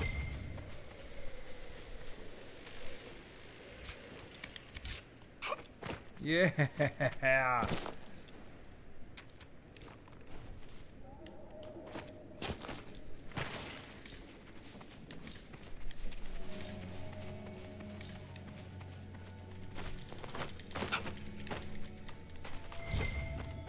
Hey, Nathan Hale, thanks for jumping in the chat. Says, what are your thoughts on the upcoming Superman film?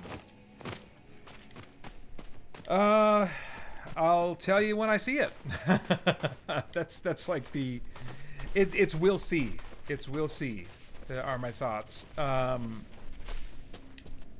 It's so interesting, you know... I think I could better tell you what my thoughts are on the trailers that we've seen so far. because I don't know if those are going to be representative in the end of the movie. There's things about the trailers that, in a negative sense, they don't look like a film. And I'm going to sound snobby, and I don't mean it this way. But like when you look at Man of Steel, even if you dislike Zack Snyder, I loved those movies, but I know a lot of people didn't. But take away all the Zack Snydery stuff, the slow motion or whatever might be bothering you. If you just look at the trailers for those movies, if you look at a couple scenes just of dialogue happening or something, the way color is used and contrast it just looks like a film. And there are ways in which the footage we've seen in the trailers for the Superman movie coming out this summer look like a premium TV show more than they look like film. Not like CW TV-ish, but somewhere between that and like the best premium streaming shows. You know, so something that's not quite like, I don't know. Some of it is also the costuming. I need to see a lot more of Superman in costume, in action. I'm undecided. On his costume design. But something that I liked about this most recent trailer, and I think I mentioned this on the podcast last week, is that there's this really neat combo I'm picking up in the tone of these trailers, where I'm getting like real scenes that are investing in human drama, human emotional relationships between Clark and his dad, real conflict between Clark and Lois, that you can tell, or I can tell watching it, is difficult because they are not on the same page in how they're viewing a situation that they both feel very strongly about. And that in the midst of them being clearly already in a very committed relationship. And so those kinds of things, like realish human drama, that kind of grounds a story, mixed in with crazy bonkers we are cutting loose with comic bookiness. I mean, there are so many people with superpowers and code names and costumes and gimmicks going on there. And if they are given as much time as past superhero movies would lead us to suspect, then the movie could be too busy and could be spread too thin. But if they are more incidental in the story than we might think, then I think they could be a wonderful way of just kind of fleshing out the fact that, hey, this is a world where there's a ton of super-powered stuff going on already. And you're not going to explain who everybody is and try to give them all a bunch of dialogue and screen time and stuff. They're just going to be in this world, and we're casting them with actors with a view toward doing more with them later. You know, if they take that approach, then I think the movie could still have a really appropriate focus on Superman and on Lois and on his conflict with Lex Luthor, whatever, you know. So, I relate to the concerns that are expressed of like, too many characters. But I think that the reason that there's concern is because of the assumption that a lot of the movie's going to be trying to give them a bunch of screen time and dialogue and stuff like that. And it might, which would, I think, probably hurt the product.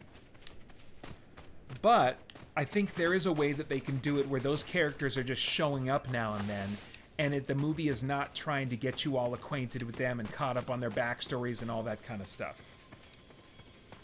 They're just in the world because it's a rich world when we arrive to it. And that's how I got to know comic books, by reading crossover events that, or team books or whatever that would just have these other characters showing up and have a few lines and then they're out, and I'm like, I don't know who that was, but man, there's a lot of crazy stuff going on, lots of wild ideas in this world. And it gave me something to look forward to them exploring later, or for me finding a comic book about that character to explore for myself. So anyway, there's a way it can be done, but like the jury is so out. It's so out until I actually see the movie.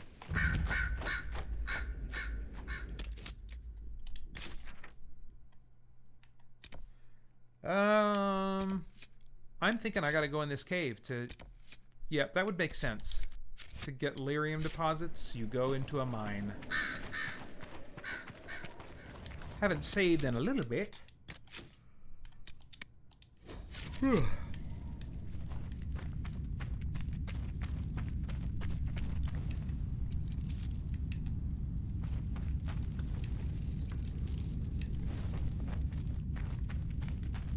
did this?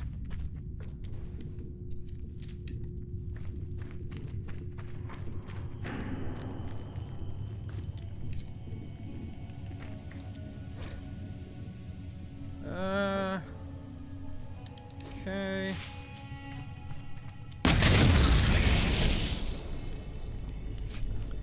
I don't know why I destroyed... Oh, is that a red lyrium deposit that I just destroyed? That must be it.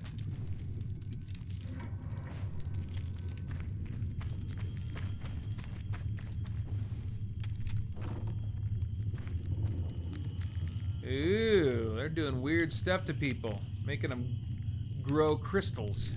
Grow red lyrium.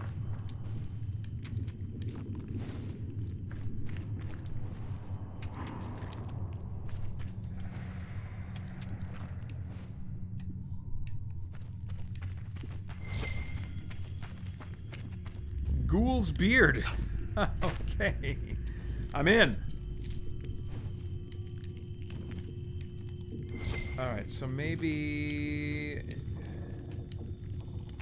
Can I go deeper into this cave? If there's some lyrium I can't seem to access from here quite.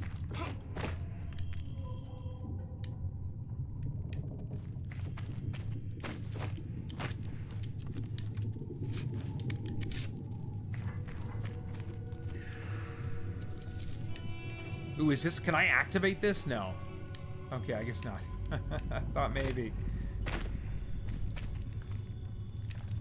Okay, so I guess both of those deposits are not in this mine.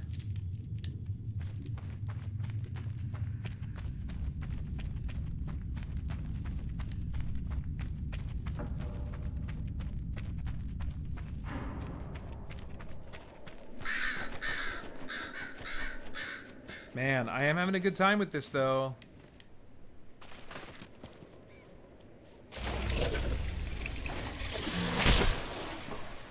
Oh, there we go. This is the other place.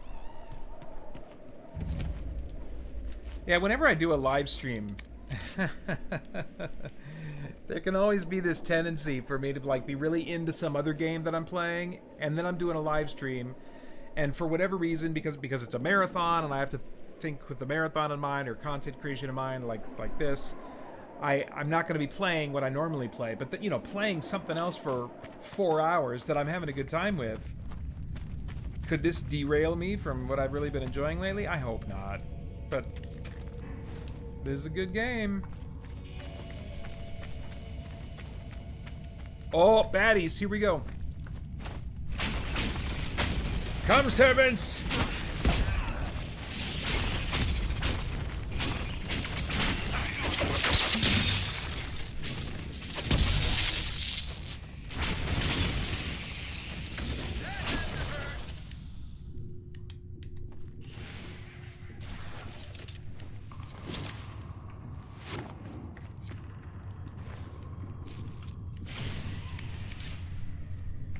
Man, I've got to be getting close to my carrying capacity before too long.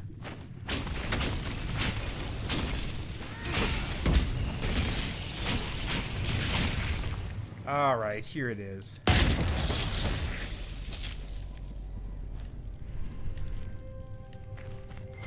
Oh my gosh, there's stuff everywhere.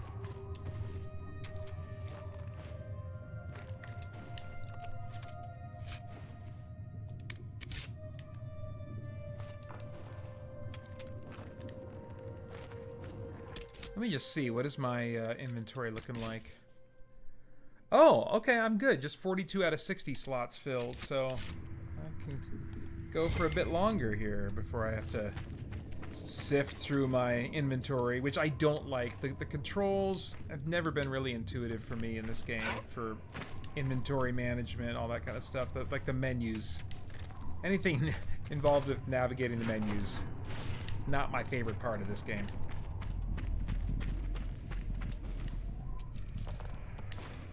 Alright, so how do I get up there?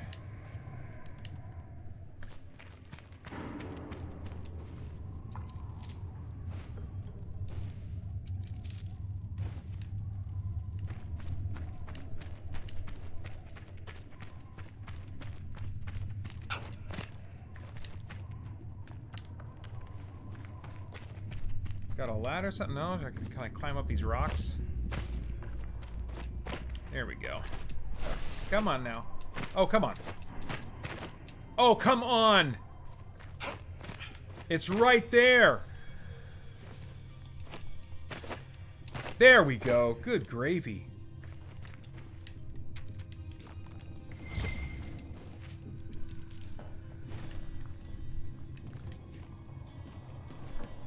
I recently watched the first Superman movie for the first time in, oh gosh, 15 years. But a couple of weeks ago, a friend of mine from church that I've been getting to know, we met a little over a year ago at the men's retreat at our church. And he's like, is he 15 years younger than me or 25? Let me think for a second. He might be 20 years younger than me, about. Which is crazy. I think he's between 15 and 20 years younger than me. And he has, he wanted to watch a movie together, but didn't have anything particular in mind. He's like, you know, well, what kind of movie you want to watch? It's like, Superman movie, or a superhero movie? How about a superhero movie? Like, let's do something to get ready for Superman coming out this summer. And, of course, you know, I would happily default to watching the Zack Snyder movies. But I said, you ever seen the original, like, any of the original Christopher Reeve Superman movies? He's like, no. I was like, dude. These poor bastards got lucky. They only died. Which I thought would be cool for him to see, not because I think they hold up in every way. They don't, I don't think. But because of just the basis they form for how, certainly for how Superman is interpreted and thought of by people that are not into comics but kind of like the character from other mediums. But how superhero movies are, that was the first superhero movie that, like, was taken seriously. Where they were like, let's make a film about a superhero, about the superhero.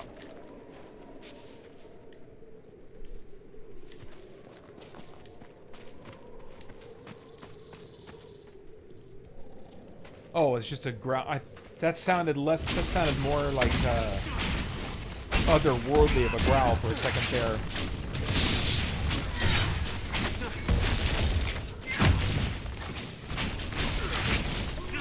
Dead. Oh, that's Varric putting these exploding things down on the ground. So maybe they don't do damage to me. Anyway, but.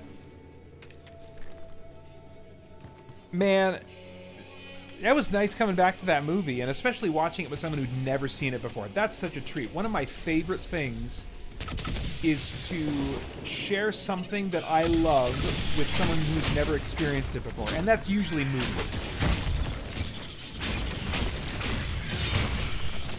So, to out of the corner of my eye be like watching him react to things, watching him react to, like, spoilers for Superman the movie, 1978. If you haven't watched it by now, just plug your ears for 30 seconds, starting now. But him reacting to the death of Lois Lane. I mean, he was just like, what? This can't be happening. It was great. It was great.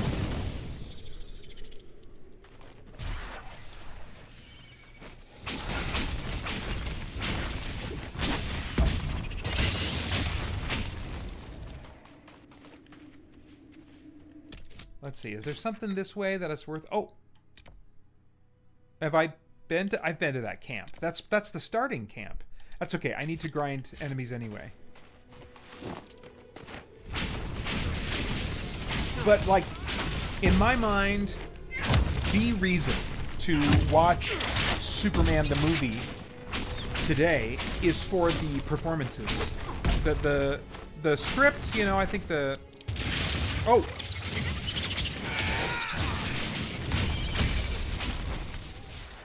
There's some great bits of in the dialogue. You know, like the bit where, like, when Perry White says to his reporters about trying to get them to go get a story, interview Superman, make it happen. He's like, whichever one of you gets it out of him is going to have the biggest interview since God talked to Moses. You know? There's just all kinds of little bits. And Gene Hackman's performance as Lex Luthor. I don't want that Lex Luthor again. I want something different. I want a more dangerous, legitimately menacing, scary Lex Luthor, like it looks like we might get in this coming movie. But I'm so glad we have Gene Hackman's version. It's a wonderful performance.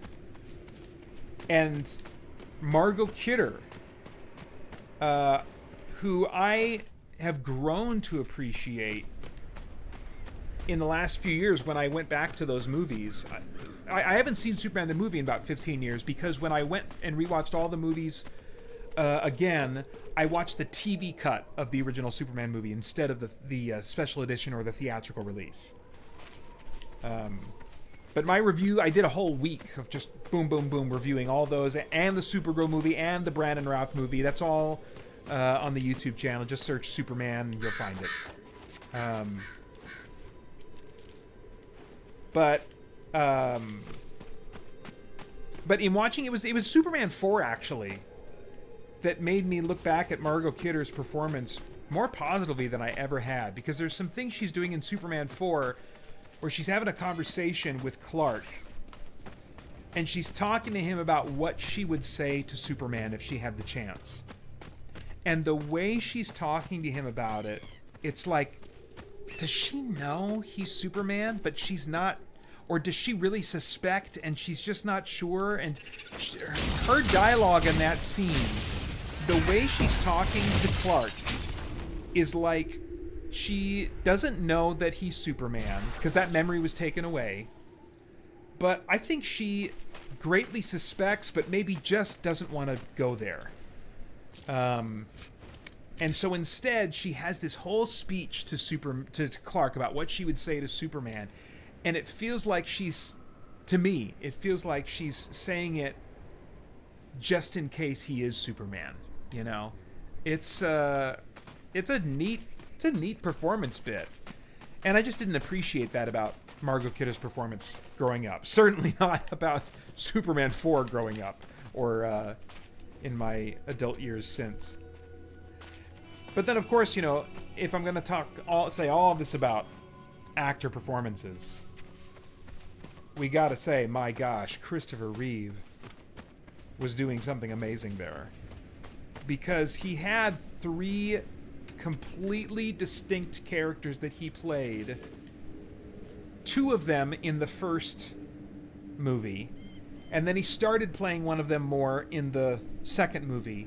He started playing that one fully in the third, and then also returned to it in the fourth. There's Superman and Clark Kent. Obvious, right? But in 2, when he's revealed his identity to Lois, we start seeing this other persona that I think is who he really is. And we definitely see it in 3 when he goes back to Smallville and he's with Lana Lang and he's talking to some of, you know, the old teachers that knew him and stuff. He's being Clark. He's being Kansas Clark. He's being Smallville Clark, who is less of a disguise and more of just who he really is.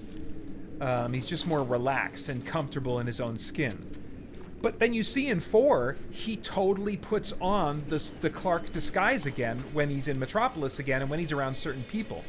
So, coming back what Christopher Reeve did in those performances. It's like, yeah, when I found out later that he was a Juilliard-trained actor, I'm like, yep, okay. It makes sense that he would be like this legit theater-trained actor with what he did with those roles. Roles plural. There were 3 characters he was playing there. It's fantastic stuff. And it's not been done since. I mean, much as I love the Zack Snyder movies, we still didn't get a Clark Kent, even when he was Clark Kent. He was basically the same character. GQ model Clark Kent straight off the runway, which the comic books have been portraying him as for years. They got to get back to the disguised Clark Kent, I think. Because that's the nerd fantasy, which I've talked about ad nauseum elsewhere. I don't need to get into it again. That's something else you'll run into if you search Superman, or Clark Kent specifically, or Secret Identity. Superman, Secret Identity, something like that. You can find me blabbing on that. Anyway. So, come full circle, Nathan Hale. What are my thoughts on the upcoming Superman film? That's where I would leave it. Is I think we're seeing indications in the trailer that maybe David Corenswet, if that's his name, is going to be playing all 3 of those characters. We see Superman. Maybe his Superman in the recent trailer is interesting. He's not as formal and Boy Scouty, I guess, as we tend to think of Superman in terms of how he talks to at least one character in that. So his Superman's going to be very interesting. Maybe it won't be that different from his Smallville Clark, but I think we saw some Smallville Clark with him and Lois. What we haven't seen, I don't think, is his disguised Clark Kent. We haven't heard him talk. We've seen him in very brief moments acting kind of odd and socially awkward and a little weird, but I haven't heard him speak a line of dialogue as that Clark Kent. I think we're going to get him based on the trailer. I hope we do. I want a really strong demarcation between these 3 characters, but we'll see. Trailers are such lies. We'll see.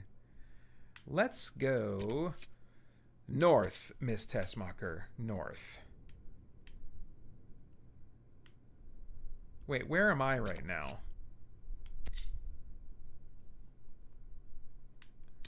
I lost track of where I am. Oh, there I am. Okay. So actually, we're going to go west, Miss Tessmacher.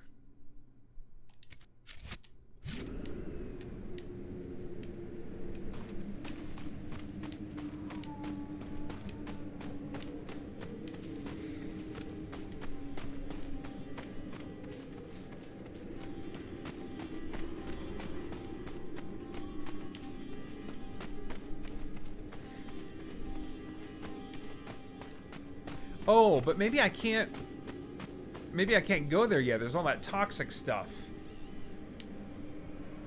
I'm about to walk right into it. Is that... Oh, yeah, this quest is going to totally require me to go all over the place. Maybe I can go to this one first. Make a little bit of progress, but I don't think I can go there. Or there, or there.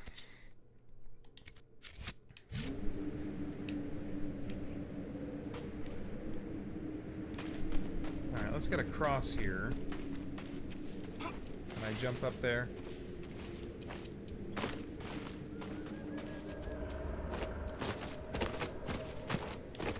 There we go.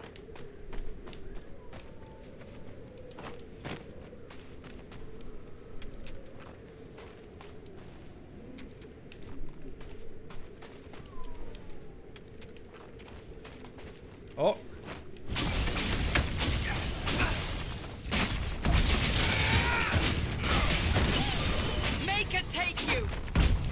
I am really glad that enemies respawn. There's like, oh, I just hate discovering in an RPG that enemies do not endlessly respawn. Because, like Joel, I want to grind. I want to be as powerful as I have the patience for. That's what I want in an RPG.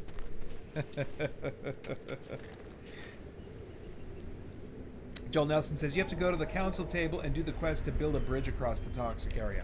Okay, that's right. Yeah, one of my guys said something about maybe someone at the council will have a solution to this. So, yeah.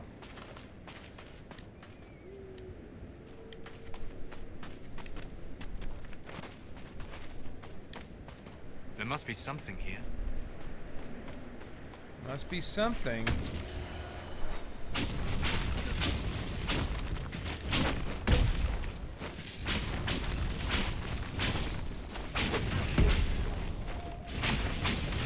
He's still coming. Good gravy. How dare you let him get so close?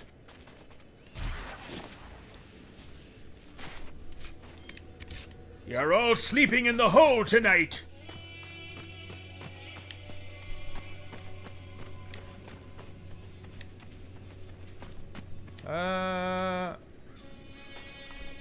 Wait, it says, oh yeah, I should use my scanner thing.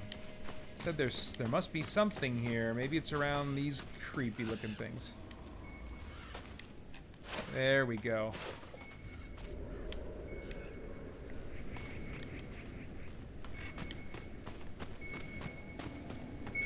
Oh, there we go. Quillback guts. Fantastic. Are we really doing this?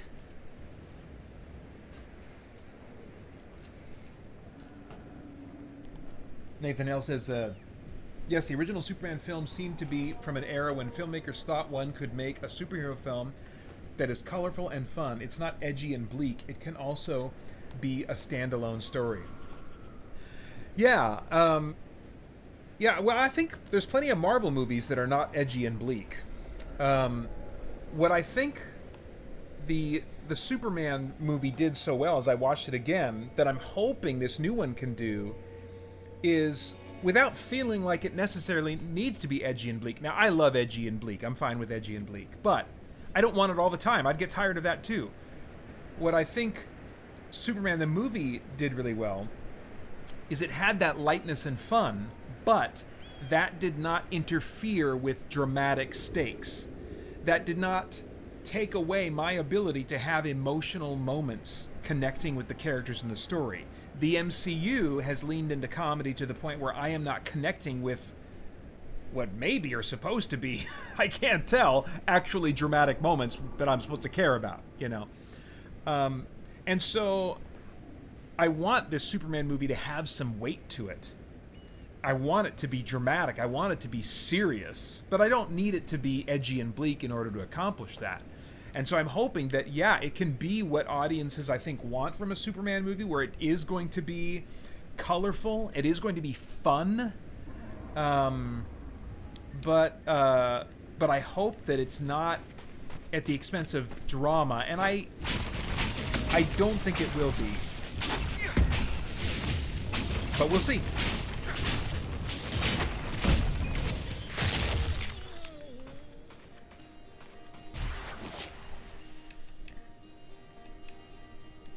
Okay, so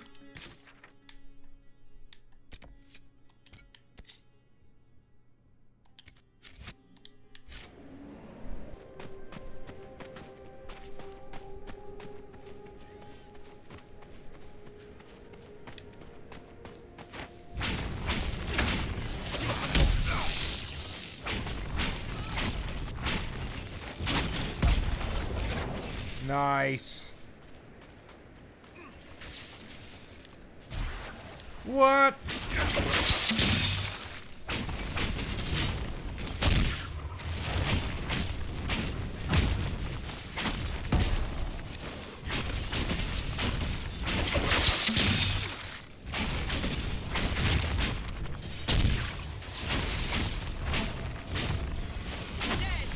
Oh man, there are a parade of monsters.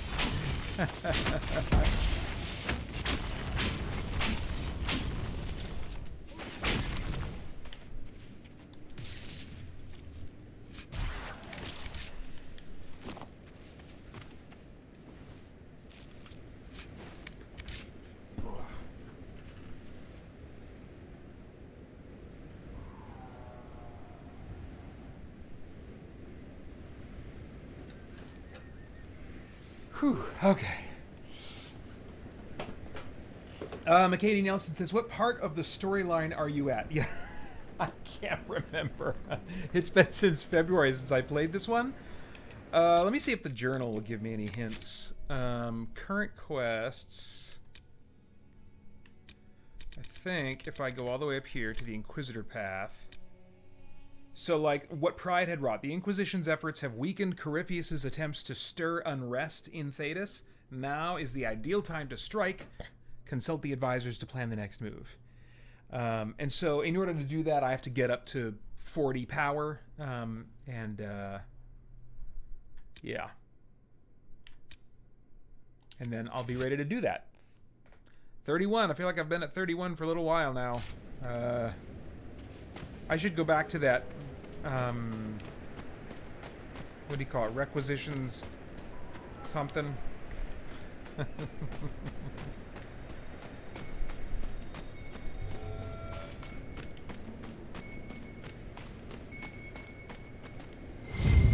There we go. I think I've looked in that thing already. Pretty sure. This one now.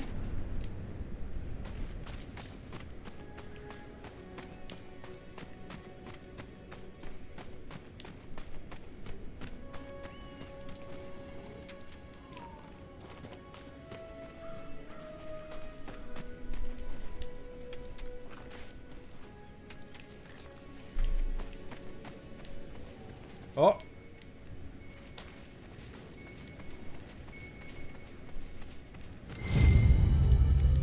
Go.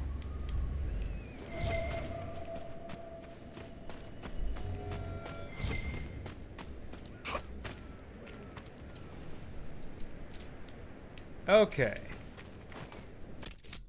Now maybe it's time to go back to the Majigger place to get the deal unlocked. Oh wait, no. I was gonna go here, wasn't I? Yeah, let's do that. We go here and then south.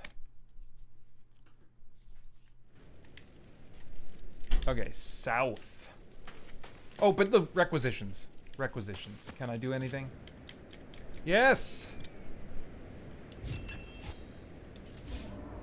Okay, that's got to be what? Worth 1 power or something, maybe? Yep. Inquisitor, I've something for you. What is it? Could prove useful, sir. Yes! I've got everything. Let's do it.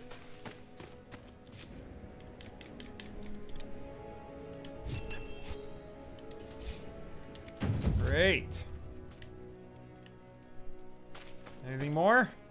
Word. What is it? You may want to look into this. Oh, almost. It's the ever elusive lazarite. Always need more lazarite. Okay.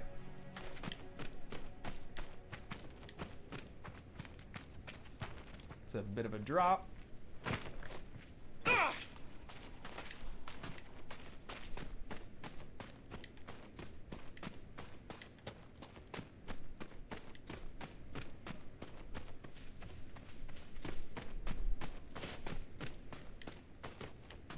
Of course, return whenever you like. I'm always glad of the company of a fellow scholar.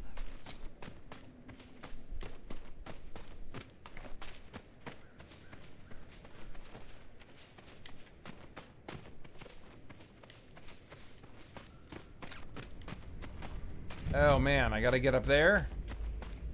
Tell me there's a way that's nearby.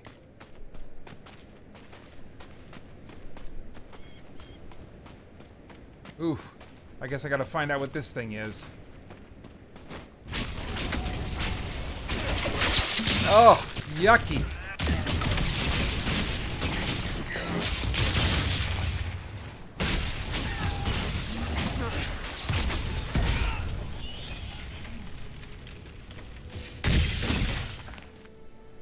Ugh, I was unsettled by the fact that he had like multiple health bars on different parts of its body.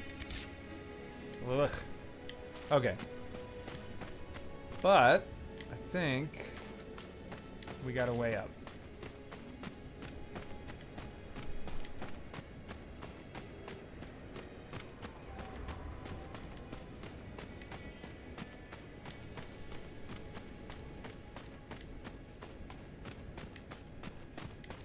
Oh. I wonder how populated this place is. You know what? Let's save real quick.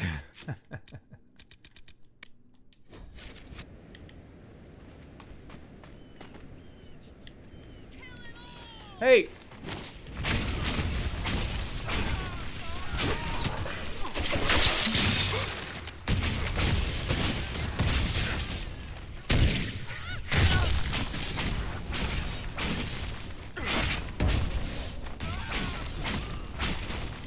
Nice. Okay.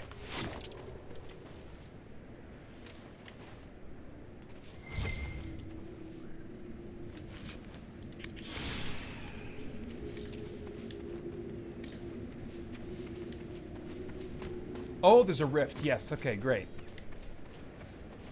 I think once I close all the rifts, I get more than 1 point of power, so this could be very helpful. Alright, gonna use McCady's gonna use McCady's advice, but off to a rough start.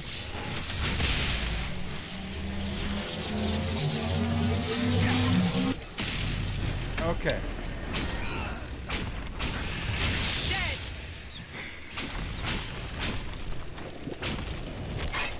Oh boy.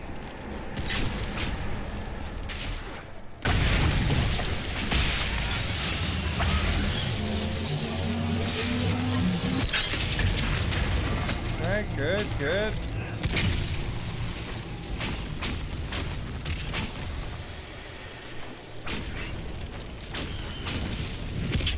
Wait, where are the baddies?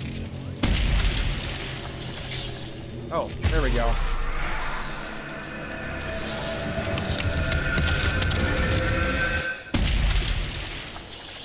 Hey, Rushmore Show. Thanks for jumping in the chat.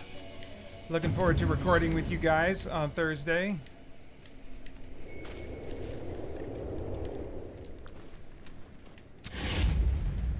Oh, nice. Okay, so I got 2 power for that.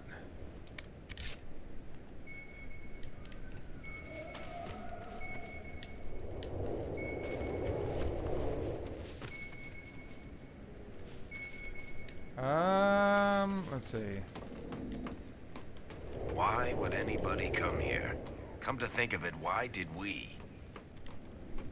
In search of power. There we go. I think Blackwall would have liked to have been here for this. Oh, so maybe I don't get credit, like, with Blackwall unless he's with me? I don't know.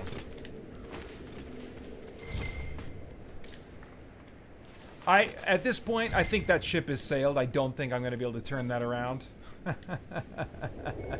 It would be amazing if I did enough side questing for him that the next time I talk to him, he doesn't leave. But all signs point to that being inevitable.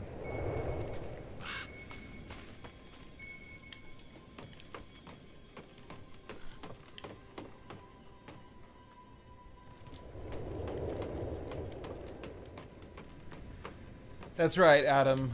Elderast, like his creator, is in a desert environment. Which hasn't been too bad yet. The summer's just getting started, though. I am very happy to say, though, that our scorpion count inside the house has been way down. We finally saw our first one in the house a couple days ago. But that's a record in the last handful of years since they started getting really bad a few years back. We had been like clockwork seeing them show up in like mid-March, early April. What? Where do you want me to go? You're telling me to go this way, but... Is it down? Is it down here? See, you're acting like it's here, but I've been to the top of this thing and I'm looking at the bottom of it. All right, I'm gonna go up there again.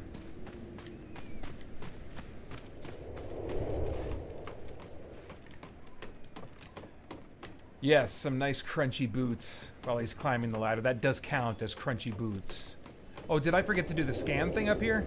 Ah, yep, that's what it was. Okay.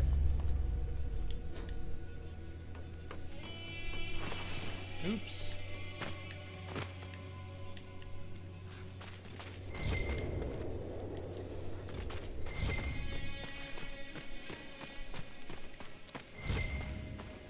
Oh, another one of those things. All right, let's do it.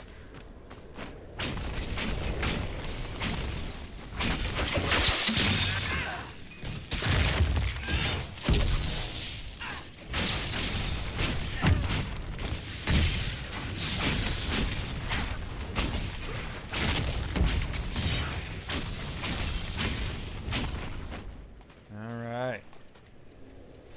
Good, good. Okay.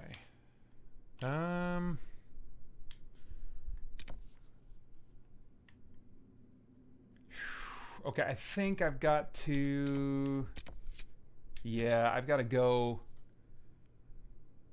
I think I've done all I can basically down here. I got to go back to the council and figure out a way to get access to the rest of this area. What was the deal there again? Let me check that out. There was a reason I couldn't get back there. Nathan Hale says, do you think a campy Batman film or show could work these days, or do you think most viewers expect dark and gritty Batman? I'm thinking of what we see with Adam West. Oh man, Nathan, I really hope that a campy Batman film or show could never work ever again. Inquisitor. I personally would not want that. As to could it work? I don't know. I don't know. I feel like...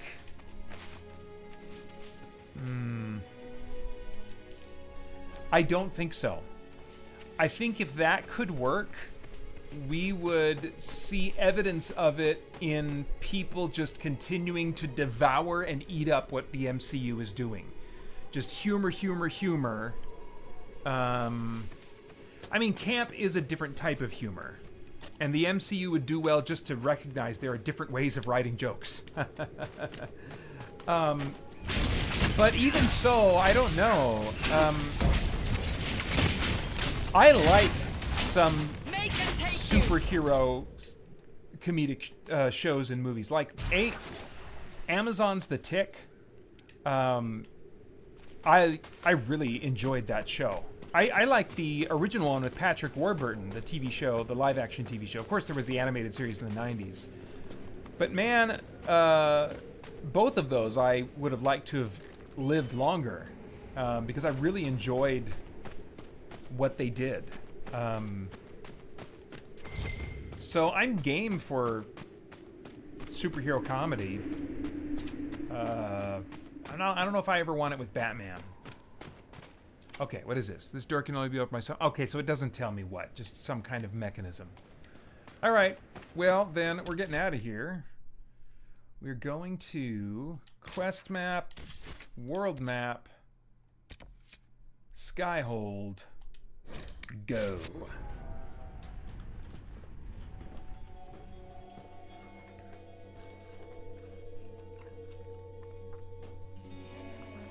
All right.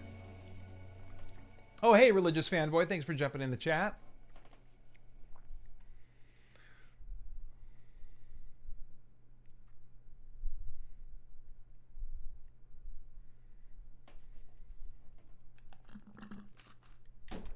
Okay. Don't talk to Blackwall. Don't. Where's the... it's up here.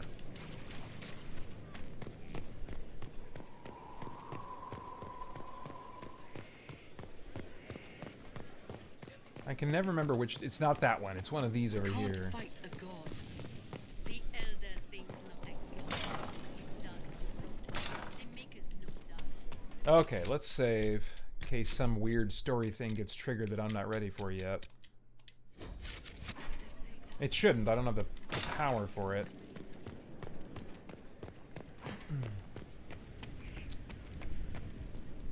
Let's see. Religious Fanboy says, how was your week? If that's directed at me, I can answer that. As a reminder, if you guys would like to make it more likely that I'll see your comment directed at me in peripheral vision, because my computer's just far enough away that I don't always catch everything.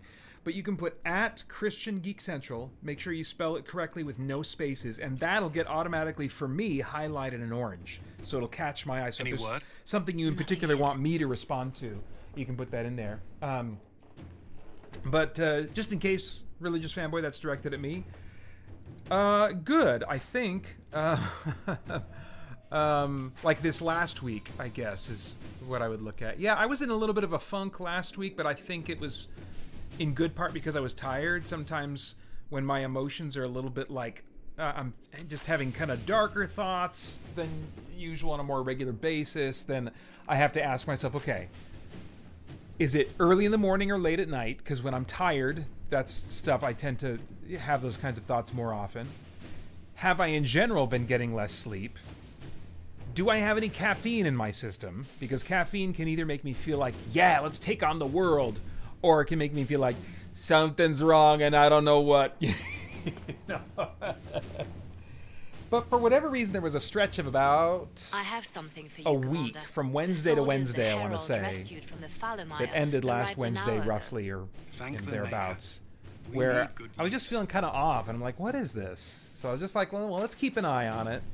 I'm always wondering if I'll be the type at some point in life that will need like medication or counseling or something like that. Up to this point, I think I just have a little bit of a tendency to be a worrier and to have dark thoughts, imaginatively dark thoughts, you know. But a lot of that, I've just found freedom in remembering relevant truths, promises that God has stated in his word that are true of reality now, or promises that will be true in the future, you know. And it's just kind of like corrective thinking that's helped with that a lot. But we'll see, you know. That I went a lot deeper than you probably anticipated when you asked, how was your week? But there you go. Adam Calling says, having recently watched your Dragon Age Origins series, I'm liking the visual look of this game. A nice upgrade, not just in technology, but in artistry. Yeah, I like the visual design. Yes, yeah, definitely. I'm not super looking forward to the visual design of what's the next one? Veilguard, when I get to it. I played the first 5 hours. It is going to be included in this playthrough series as far as I'm concerned right now. Got pretty purple and colory. Alright, I'm at 35 power, baby. So was I in Ferelden or Orlais? I want to say...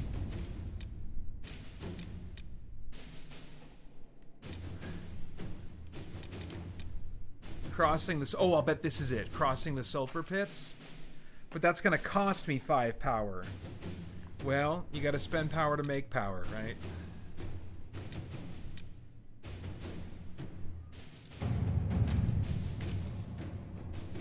Sure. Let's send some people on missions. I haven't done this in a little while. I'm not even going to pay any attention to...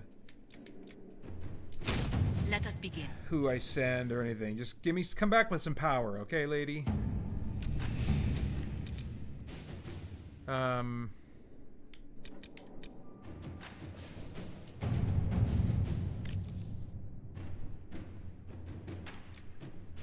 Sure. These guys. All right. Great. Doesn't look like that's costing me any power. Oh, 39 minutes. That's... Well, I guess I'm going to be playing here for a little while, so it's not that big of a deal. Busy.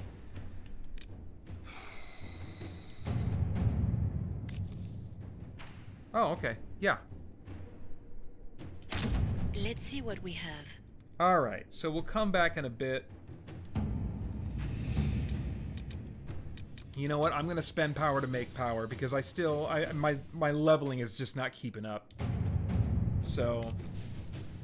Alright, we've completed the initial estimates on the construction of an elevated bridge over the toxic sulfur pits in the western approach. The work will require 10 of our engineers and 6 blah blah blah blah blah.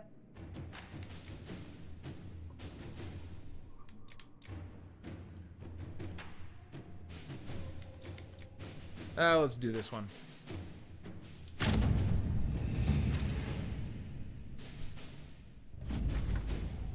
All right. Very good. I accept this report. And yes, I will venture forth. Who's my crew? We got boom, boom, boom, go. All right. Man, just like that, we're well more than halfway through the stream. These 4-hour streams, they always go faster than I think they will. I am going to refill my ice, though.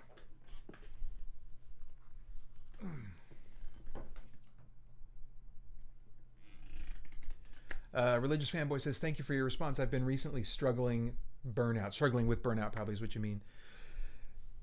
Yeah, that's kind of an interesting phenomenon that I think some people, depending on their temperament and the type of work they're doing and how good a fit is for them and their temperament, can struggle with that. I don't struggle with burnout. Yeah, I'm suited for, I think, a lot of what I'm doing, but even so, there can be times like this last week, like when I was kind of in my funk. One of the sentiments, one of the thoughts that I was having was just like, ugh. There was just nothing I was looking forward to. I didn't have any kind of like vision about the future of my ministry and my work that was exciting to me.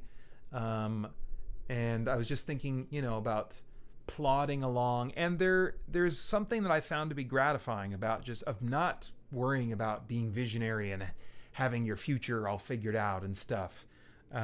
There's something I think about just faithfully putting one foot in front of the other and being faithful in what the Lord has in front of us today and tomorrow, and just one step at a time. I think that's so much of what the Christian life is. But the contentment that I have developed in that in the last 10, 15 years, which I didn't used to have, that I was not feeling. Like about a week ago, I was just like, I don't want to do anything,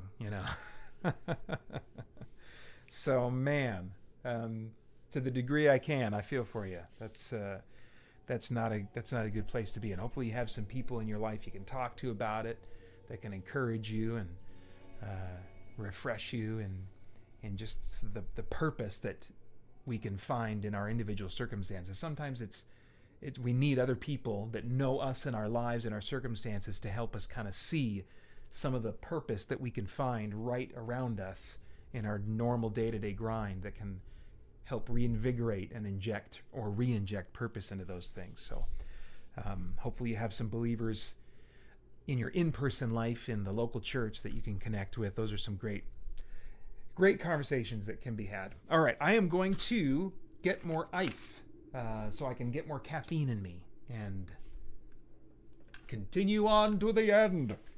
Be right back.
sorry. I forgot. Well, I didn't forget. I didn't put out Clanky, the bathroom mascot, which I usually put out when I go to the bathroom. I didn't think I was going to. I didn't think I was going to the bathroom. I was just going to get some ice really quick. But then while I was out, I was like, well, let's make a quick trip to the bathroom. And then I realized, Planky, the CGC bathroom mascot, was not put on display when he should have been.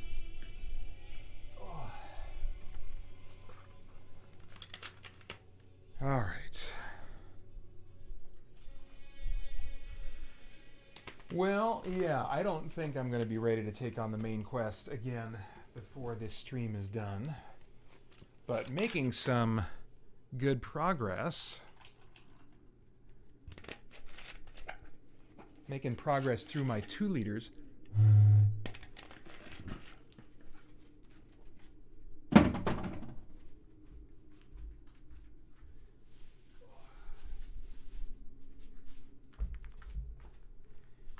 I used to just drink lots of Pepsi. And then a few years back I really made some intentional changes in my diet, just to try and steward the body I've been given better and more responsibly, to be useful for as long as I can be. And so I phased out my regular Pepsi drinking and switched to Diet Mountain Dew because it's in the Pepsi family. So it has a little bit of that Pepsi vibe to the flavor philosophy. But I didn't. I wasn't used to drinking Mountain Dew, and so I wouldn't notice how different it was from the real thing. And so that worked really well. But then that got kind of pricey. So eventually I started trying other things and found that this rip-off brand, I don't know if it's actually made by Walmart, but it's at Walmart, Diet Mountain Lightning.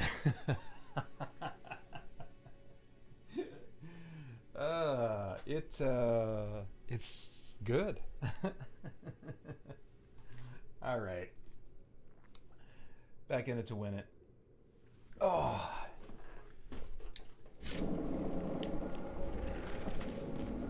Okay, so let's kill these things.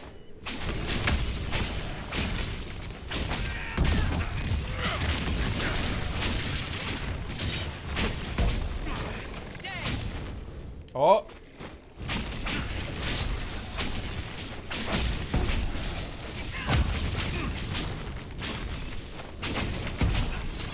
Oh, the other one's still alive. Okay.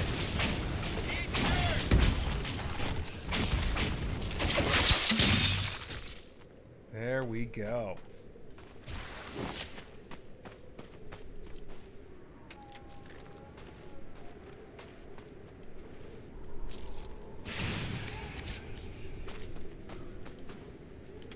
Very good, very good. Your worship. So they built this bridge, but it looks like building the bridge also magically made all the gas go away. Because I don't get the feeling like I have to be on this bridge right now. Maybe I'm mistaken about that. But it doesn't seem like I gotta be up there. Anyway, okay, so now we can go check this out.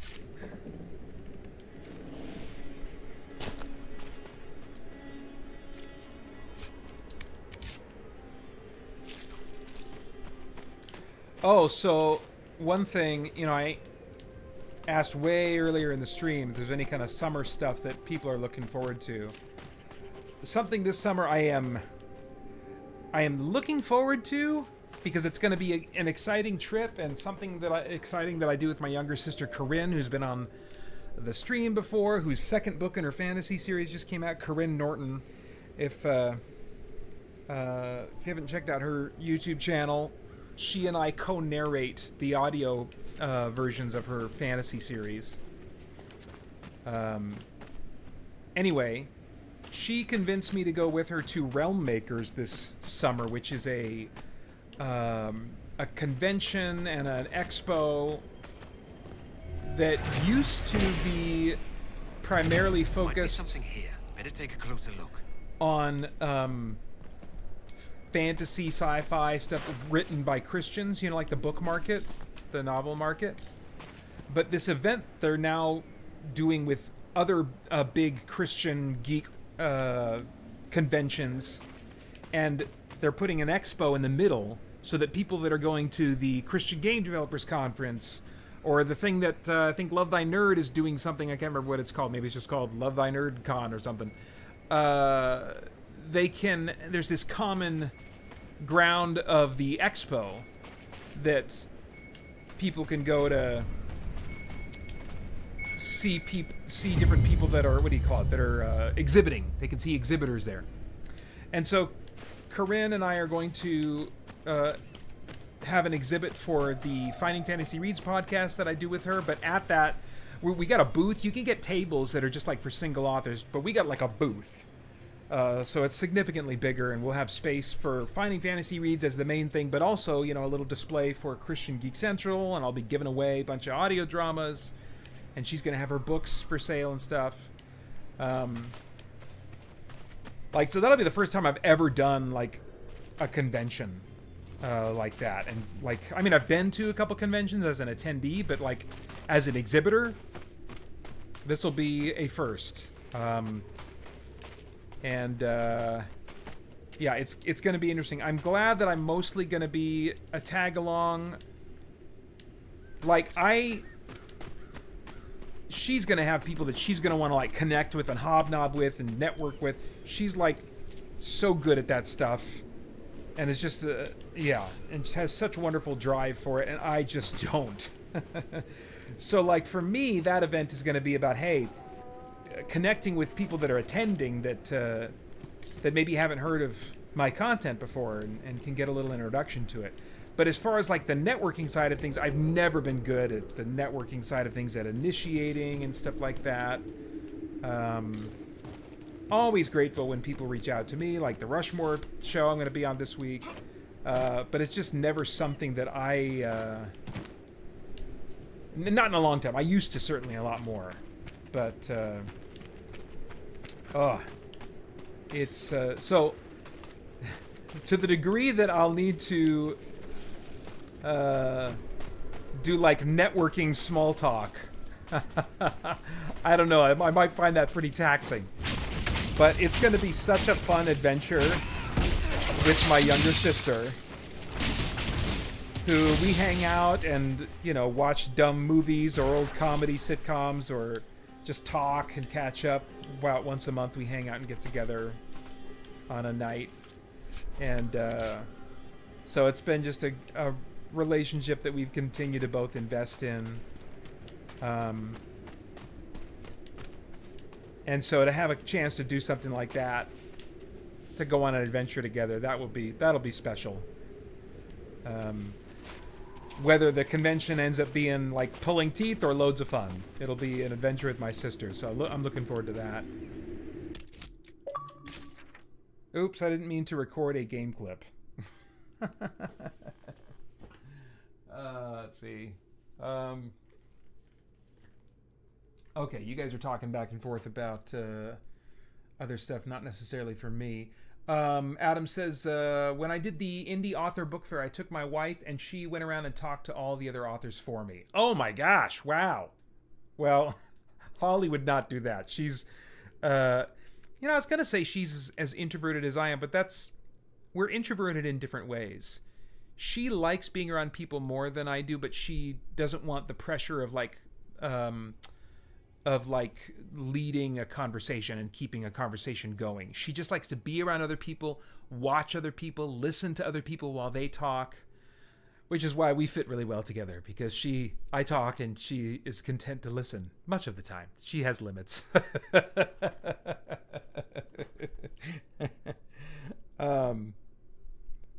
But yeah, that sounds awesome, Adam. And then says, then I connected with them afterward on social media.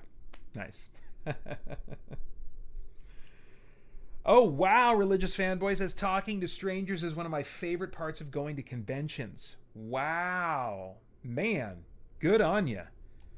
That is not my strength. I think I actually do well talking to strangers when I have a purpose in mind and like so it's not that one would necessarily like talk to me and feel like, oh, this is weird and awkward, you know. Like if somebody comes up and introduces themselves to me and says hi at the booth, I don't think it's going to be weird. It's mostly like the energy that it takes, you know. Like I come from a performance background, both acting and singing, and people would be surprised when I would tell them, oh man, I get so nervous before I go on stage, because they don't really notice it when I'm in it, when I'm on, you know. It's just like how much it takes out of me to do it. Do I need to fight these guys? Are they on my way to glory or wherever? Where am I going? I'm going here. Let's go here. That'll get me some power maybe. But let's check out this on the way just in case it could be useful. Oh, it's another thing I probably can't get through. Let's confirm that.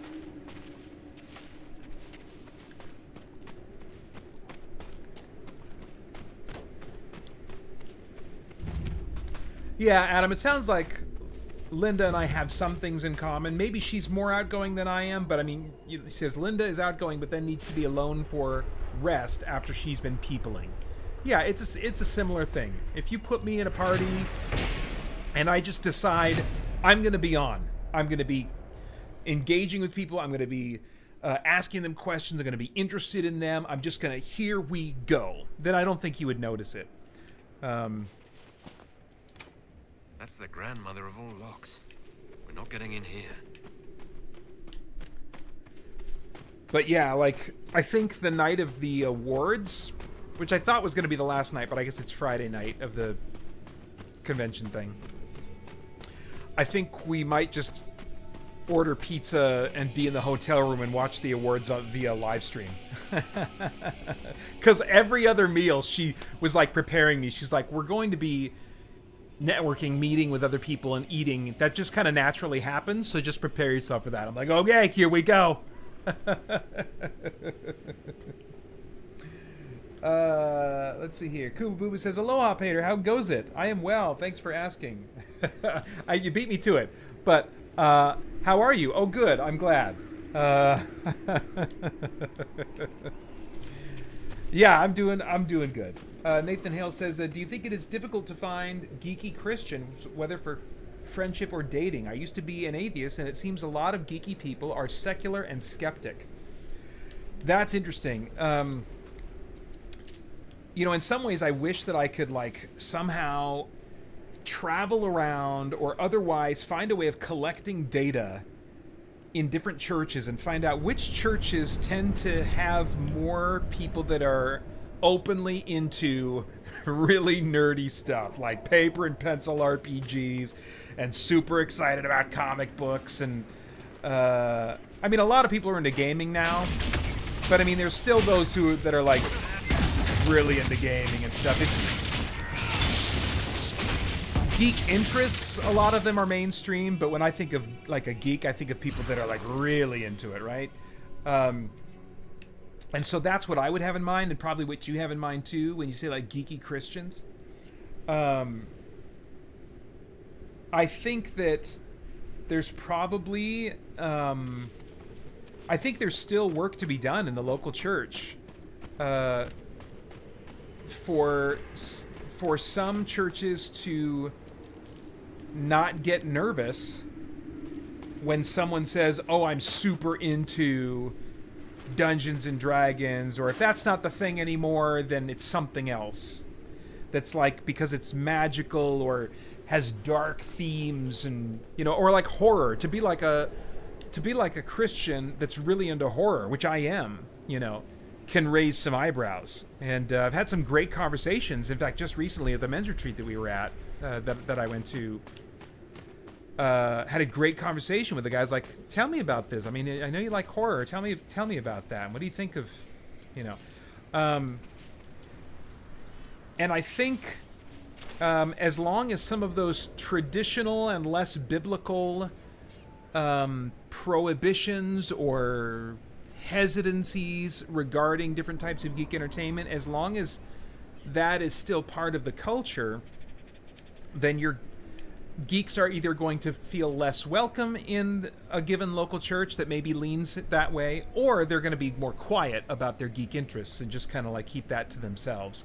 And so I can see that as contributing to it making it difficult to find Christians in the local church that are, you know, into nerdy stuff.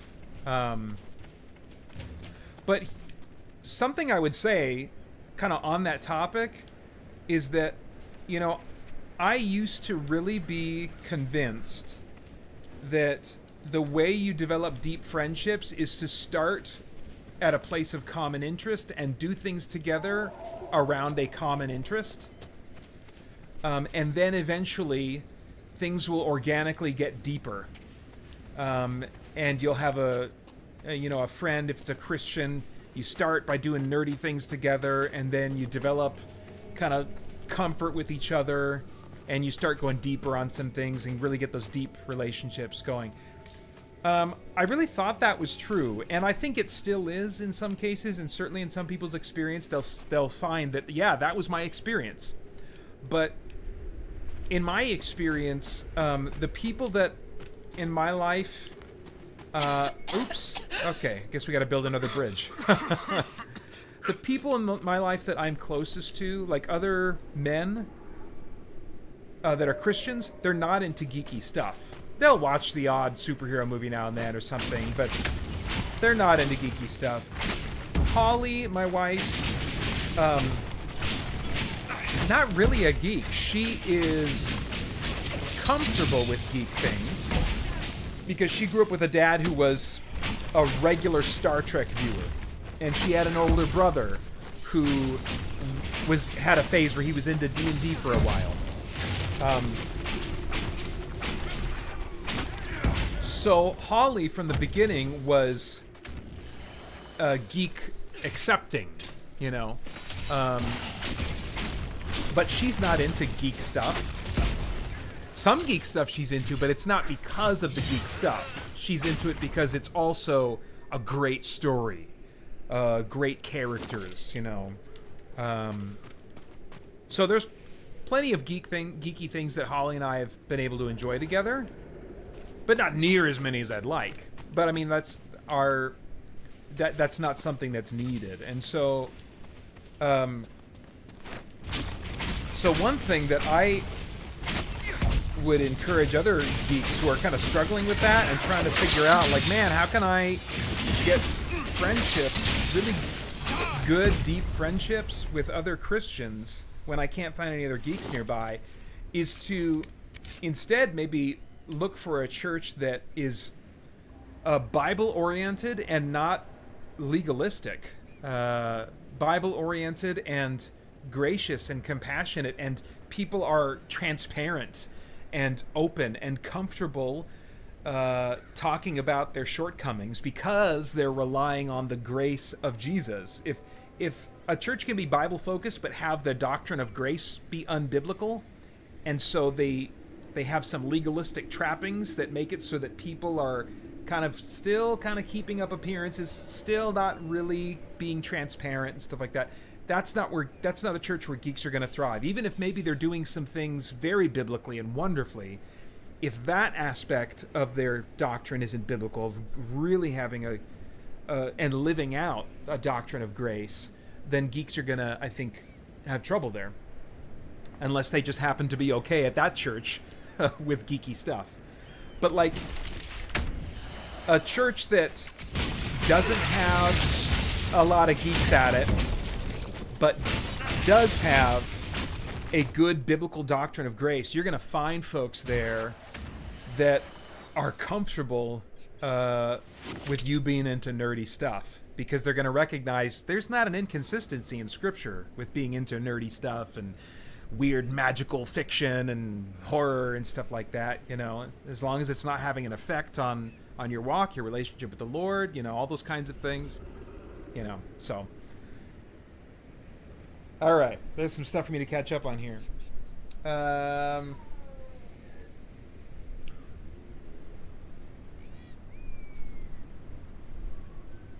Okay, let me address two comments that are kind of on the subject I was just on, and then I'll get back to the other ones. Blue Splash says, I get nervous showing my interest to conservative Little House on the Prairie Christians. LOL. Yeah, yeah, yeah. I would struggle at that kind of church. You know what? And it's hard because sometimes some Christians live in smaller communities where there aren't as many churches to choose from. That's a whole conversation. Like, what do we do in that situation? We could dive into sometime. The main way, Religious Fanboy says, the main way I have seen geek culture grow in the church is a growing number of youth group kids who watch anime, especially at church camp. Okay, cool. And then Adam David Collings says, in my experience, the church here in Australia is a bit more open to geeky things than it seems to be in America. I would believe that. Yeah, I would believe that. I was going to make some joke about you guys being colonized by criminals, but I don't know how to set it up and execute on it, so I'll let other people think of something and laugh about it in their hearts. Kuba Booba says, are you on any hype trains lately? Looking forward to anything? For me, it's the Switch 2. No hype trains at the moment, although it's pretty rare for me to get on the hype train for something. Last time I got on it was Monster Hunter Wilds a little bit. And even then, it had been before that, it had been a long time.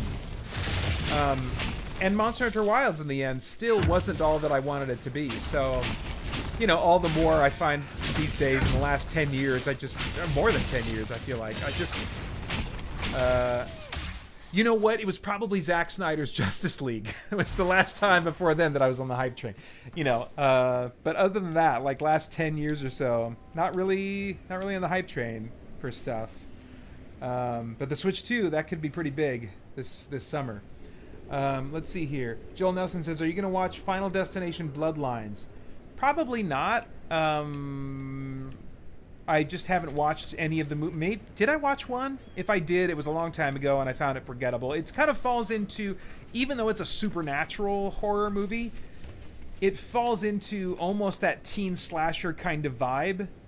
I love the concept of like people just being killed by these horribly brutal accidents of coincidence. So it's a great premise, but I get the impression that it's kind of leaned into humor in the same way that some slasher movies are, or leaned into like like dark comedy a little bit. Like, oh, so and so's gonna get it. Oh, they got it, and we're supposed to kind of feel good about that. And I like horror movies that really disturb and unsettle me, that are actually horrifying, that are actually that I'm gripping the chair to watch and I am not laughing in. I like no jokes in my horror movies if at all possible. Otherwise, I'll tolerate a handful if they're good. But yeah, no, so I probably won't be watching that one. Okay, let's see here. And then Kubaboo says, what's your take on the upcoming Superman movie? It's starting to grow on me. At first, it looked like Zack Snyder light. I don't know much about Superman from the comics. Okay, well, unfortunately, I'm going to have to recommend that you rewind back into earlier in the stream. I got off on a tear on that for a while that you sounds like you missed. So I better not repeat all of that again, much as I enjoyed talking about it. All right. What the crap? Look at this. I'm running around in circles. But hey, we've been having some great conversations, so I certainly don't regret that. But I do need to inject some purpose back into my life here. Let's go north and then we'll go east. That sound like a plan? Oh, I can't go north because we got to build another bridge. Let me see if I walk into it, if it'll give me another better go back to the council message. Okay, nope. You gonna make a suggestion? No? Okay, so we're not going there. We're going to instead... Oh, can I even get there? I don't even know how to get there. Oh, yeah, I'm going to have to go through the gates to get there. So, crap. What is this?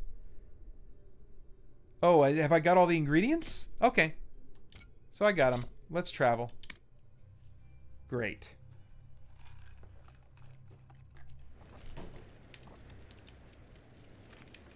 Oh yeah, this guy's over here.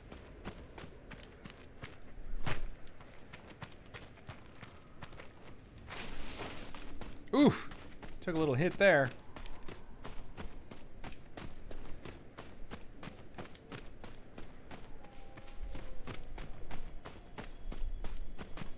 Okay. After more than 30 days... Yes, let's just do this and get it over with. Dragon in... Oh. Yes? Can I assist you? Here. I've spotted several dragon signs around the approach. Most excellent, my friend. I don't suppose you noted the wound pattern. No matter, I'll look into that later. Andraste's mercy. From what I can tell, the dragon has been moving east and will be scouring the wastes next. Naturally, the dragon's hunting ground is full of miscreants, White Claw raiders. They've covered the area in traps for Maker only knows reasons. Quite a mess. I have these. One tail feather and one batch of intestines, as requested. My friend, you are invaluable. I know. I will certainly note your assistance in my monograph on the High Dragon. I will attempt to lure her out as soon as my background research is complete. Mistakes could be deadly. The ancient Tevinters wrote volumes on the study of dragons. I believe they had a laboratory in this desert. If only their work had not been lost. Truly, the Blights set the field of draconology back centuries. Deplorable. I'm going. We'll have to speak some other time. Okay, 2 power, that's good. So I should go back to the table, I'll bet, because those quests that I started should be done now. Sharper one. Wait, is there something more that he just gave me to do here?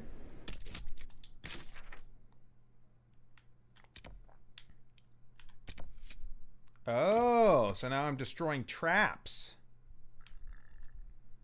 Okay, well, it doesn't look like... How many of these do I have to do?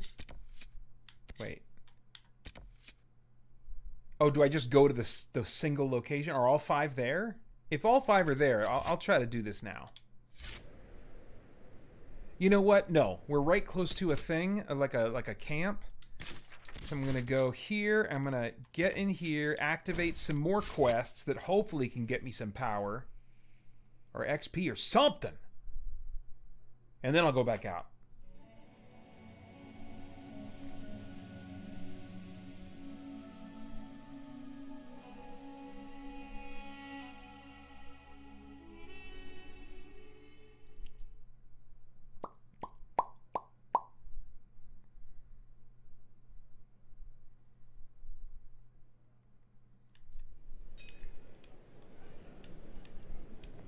Gosh, I probably...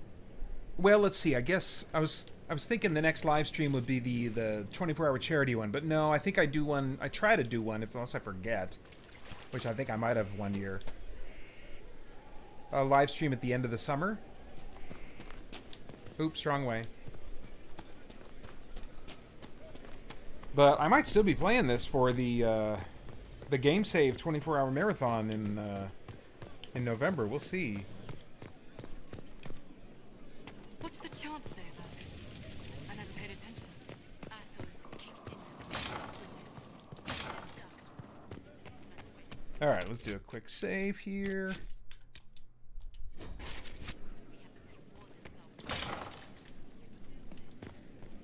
Oh. Oh, Joel said something that might be very helpful. First, though, Kuba says, I'm on the hype train for the Switch 2. I'm excited. Last Nintendo console I owned was Game Boy Color. Oh, dang, yeah. Yeah. Okay, cool. Kuba, were you the one that was telling me that you were kind of like getting fed up with Xbox, and so you kind of made the decision not too long ago, like, okay, I think I'm done with Xbox. I'm going back to Nintendo now. Was that you? I feel like maybe it was. So yeah, if so, I can see that. I can see that definitely being some hype to be coming back to a console like that after such a long time away from the ecosystem. And you know, if you like Nintendo's types of games that they make, which I unfortunately don't most of the time, but I mean, if you do, dang, and you're okay with the price because they rarely go on sale, they just make quality. You know, that's one thing that I'll always appreciate Nintendo for, even if I don't like most of their games, their first party games. Let's see here. So, but yeah, Joel says there's an area you keep running past that I believe leads to the other side of the gate you can't get past. It's in one of the canyons. Okay, I'm going to go canyon diving next time I get back there. Oh.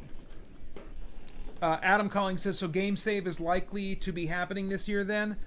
Yeah, I think so. For those who don't know, I think I only shared this with patrons, but I was just kind of wondering, am I going to do Game Save again? Because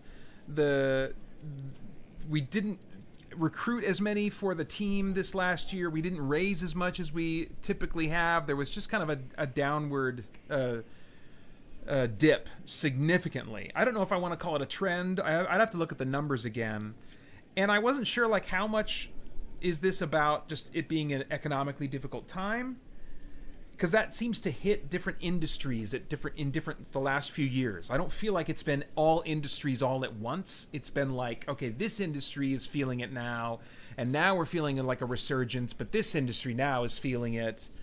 And so I was just wondering, okay, is this like people aren't excited about either joining the team anymore or donating? It's just kind of like it's lost its novelty finally, or was it just kind of like a tight and tough year for people and we had other things going on, other concerns, other things they had to prioritize, which would be totally understandable. And if that's what it is, then let's keep going and let's just do what we can. But I mean, if it wasn't that and there was just kind of a lack of interest, then I would either need to figure out, okay, how can I re-energize the community to be involved as either team members or donors, or what can I do or change about this event, how I'm doing it, what it is, to reinvigorate it, you know?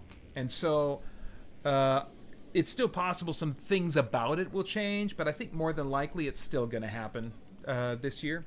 I think that if I do it again this year and I don't really change anything, but we see that same kind of dip, that would even more make me question, okay, like, well, do we do it next year, or do we do it and I just make major changes to it, or what? So, but I think at this point I probably need more data. I think I need one or two more discouraging experiences. Even though I was so proud of those who were on the team and gave themselves to the endeavor. I mean, it was an uphill battle, and I was so grateful and so proud of everyone who donated, everyone who was involved. So that's doesn't speak anything to anyone who donated or was involved. I was so happy with all of them. Let's see. Yep, okay, Kuba says, yeah. I'm tired of AAA gaming. It just happened all of a sudden. Nintendo games look fun and gameplay focused. The motion controls for the Joy-Cons are cool. Yeah, fed up with Xbox and AAA gaming, so going to Nintendo for the fun. Cool. I was on the fence about Nintendo's art style, but after watching gameplay, it's grown on me. Some stuff is weird, though, like the AA stuff, but Nintendo games look good. Yeah, the first-party stuff. Yeah. I'm not sure if I'll jump into the anime stuff. If Pokemon is anime, that's as far as I'm willing to go so far. Jill Nelson says, I've yelled at you a few times when you were at it, but you kept ignoring me. Okay. You mean you type yelled? Sorry, I missed it. If you were just yelling at your screen, that actually doesn't come through to me, Joel. And Kuba says, I'm looking forward to playing the Zelda games because I love open world games, so Nintendo's take on the genre will be an interesting experience. Cool. Okay, I think I'm all caught up now.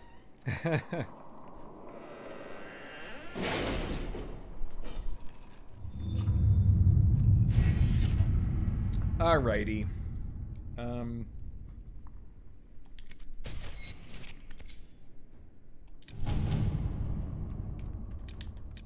The order was sent? This morning. Oh, that unlocked a new operation. Find source of Darkspawn attacks. What is this?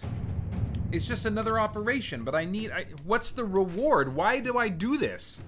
The last one I did, and it just led to this. It's just like busy work in menus if I'm not getting power for it. Alright. Inquisitor. But I'm gonna do it anyway, I guess. Alright, report ready. Okay, here's some rewards, but not power. So, not very exciting. What do we got here? Oh, just more resources. What's this? Report ready. Give me some power. Arbor Blessing. I don't know what that is. I want power. Power, power. The city has agreed to send us 5 dozen guardsmen. Not raw recruits. Good luck, they'll know which end to grip a sword by. Alright, what's this? Busy. Cost 5. Emerald Graves resources. What's this? Available. Oh gosh, that's a long one. I'm sending them for a good while. Oh, they're busy. Ugh, okay, well I'm not going to reap the benefits of this tonight, but... I feel like with as long as it's going to take, I might actually get something useful out of it, so I'll go ahead and do that. Good gravy, though. Okay, let's go look at the other side of the map. All kinds of icons over here. Resources. Resources. Gather coin. Memorial for... What is this? 54... I don't know. I don't know. At your service. I'll just try. Okay, so all my agents are busy now. So... This feels a little wasted. Look at all these plus symbols. All this stuff I should have kept busy doing. Alright, let me catch up here.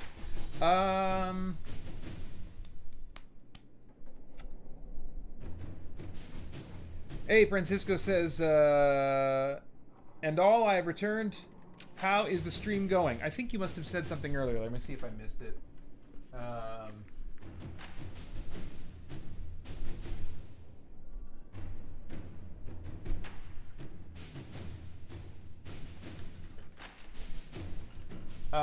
Oh, I get it. You said Christian Geek Central and all. I thought you were starting a sentence and all.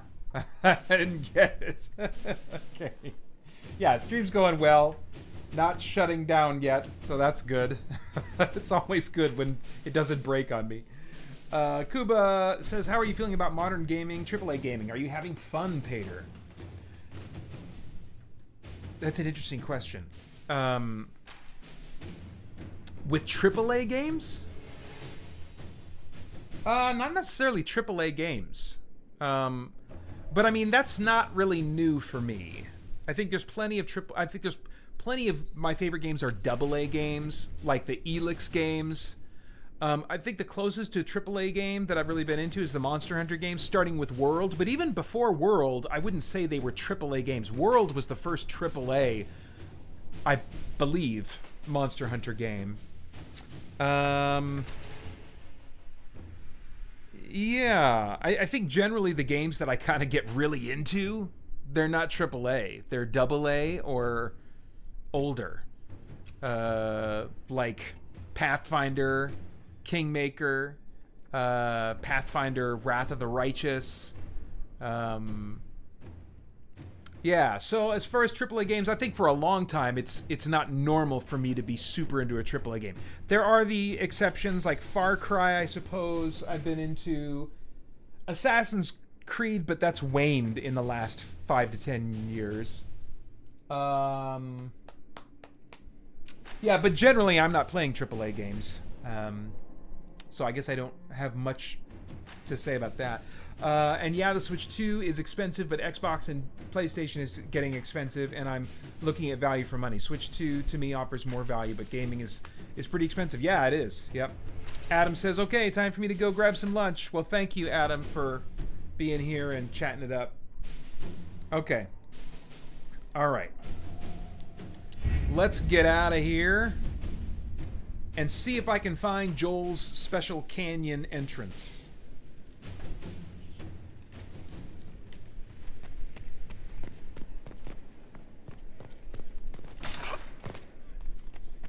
Man, I can't believe I thought that in 4 hours of streaming I'd be ready for the story stuff. Nope. That's where I was. Oh, yeah, yeah. So, okay. So, the shortcut, the lost idol. Okay, so, hang on. This was one of the things I couldn't access, right? So this whole area here I can't access. This was the other side that I couldn't access. I wonder if this... No. You know what? I'm just going to walk the border. Can I fast travel here? No. Can I fast travel here? No. Okay. I'm going to fast travel here. Because I don't, and then I'll just walk from here and I'll start walking the border around this whole thing.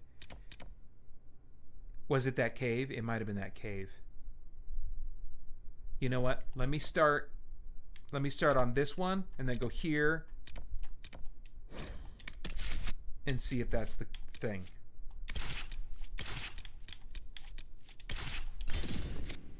Okay. Okay. We're going to make things happen with the power of Joel.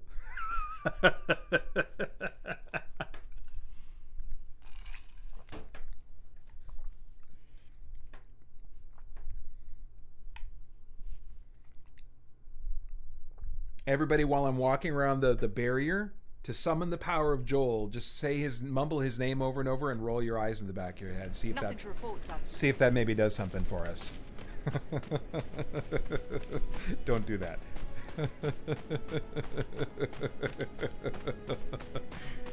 I thought this was a Christian stream. Seems like maybe we shouldn't do that. Yeah, don't do that.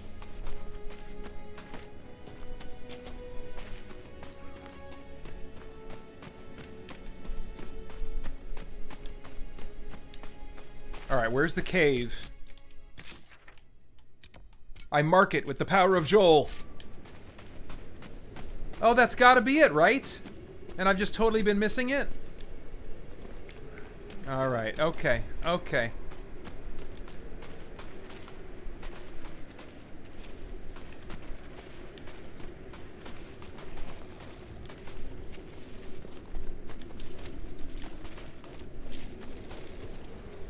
Ugh. Now, are these guys hostile or are they just walking around? Hello. Oh, are you guys hostile? No. Who are you? Why are you here? That's really weird. Okay. I don't think they were here before. Did they build the bridge?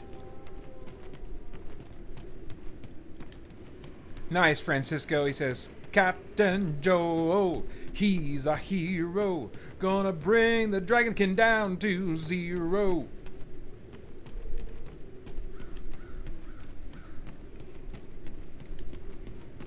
No, Joel says that's not it. Well, I gotta try it anyway now.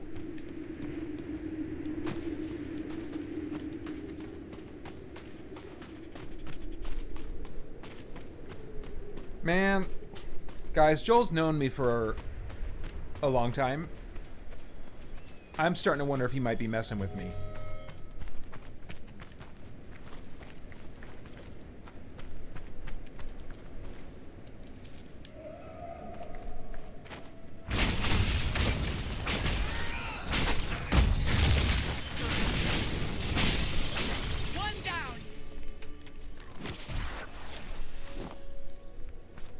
I think I've been here before.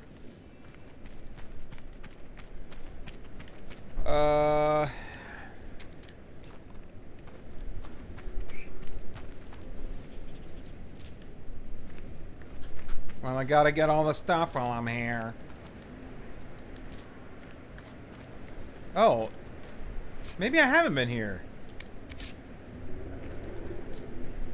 That's weird, creepy howling something. Oh. Alright.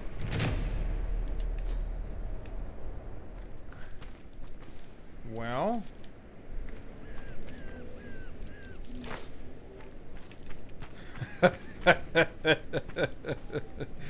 Joel says, I'm not messing with you. Alright. We'll see, won't we?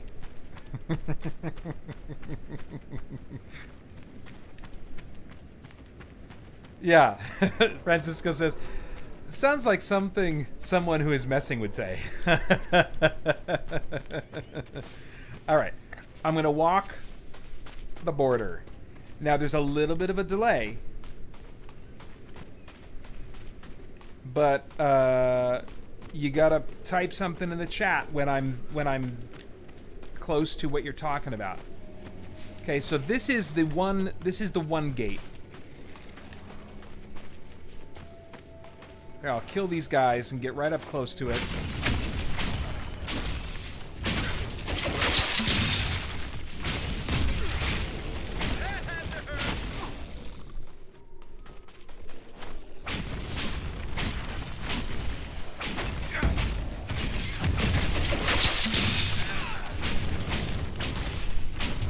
Nice. Okay. Oh, did I just hit level 16? I might have. Okay, so this door can only be opened by some kind of mechanism. Now, I think that's what the other one said too. Some kind of mechanism. So, I'm scanning, and it's just loot around here.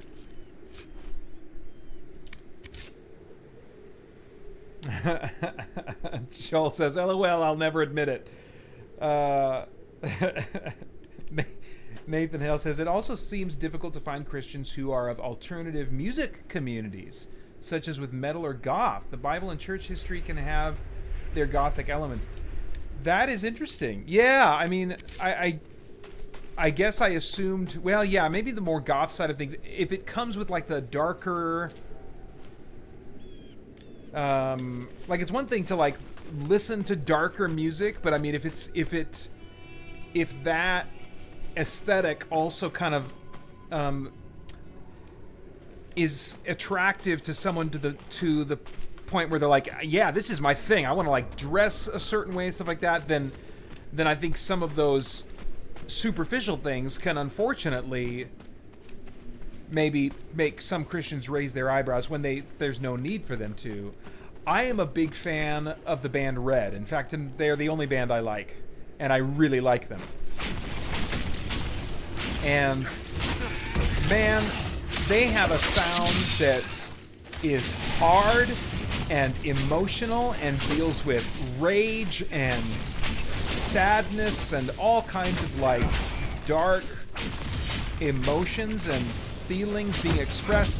They're very psalm-like, and that's kind of like one of the great ironies in Christians being hesitant about music that has a darker edge to it. I kind of want to gently say, hey, check out the Psalms.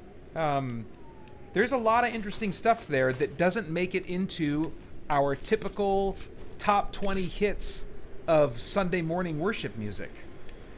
There's some lyrics in there that have just not found their way into more than a few outlying exceptions in Sunday morning worship songs. Because things get dark in the Psalms. In a single psalm, they go from a place of great darkness to committed trust and back and forth.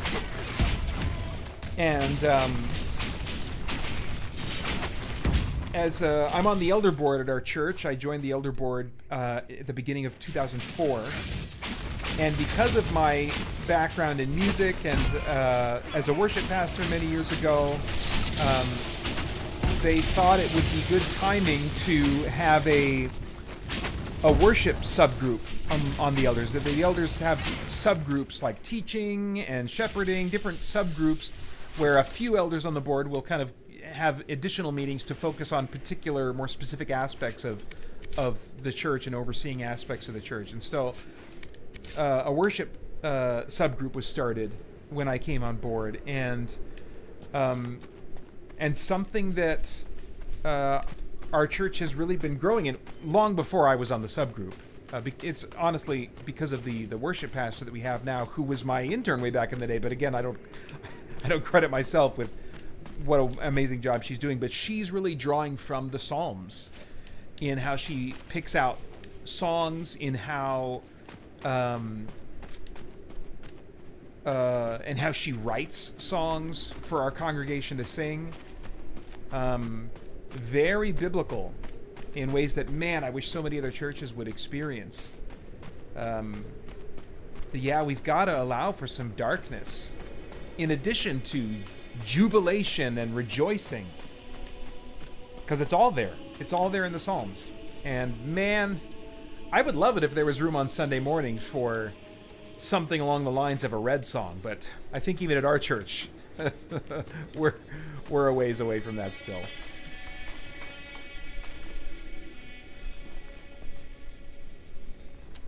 Let's see here. Francisco says, you hear that every other band isn't interested in you. I don't understand that sentence. I'm not tracking with you, sorry. I mean, I'm pretty confident that no bands are interested in me.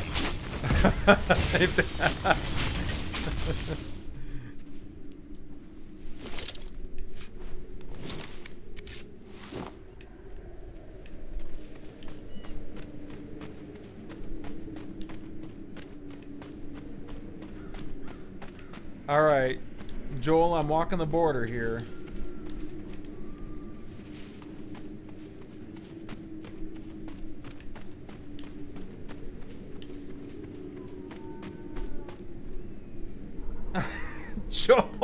Joel says you also have to do the Trouble with Darkspawn quest. All right.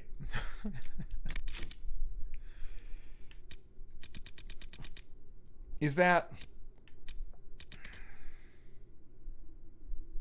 back at the table? I gotta go do that? The likelihood of Joel messing with me just went up a notch. Yeah, you also gotta do this, Pater. Sorry, I forgot to mention that before you were wandering around in the desert like the freaking Israelites. Have I... Let me see if I completed this one. The Trouble with Darkspawn.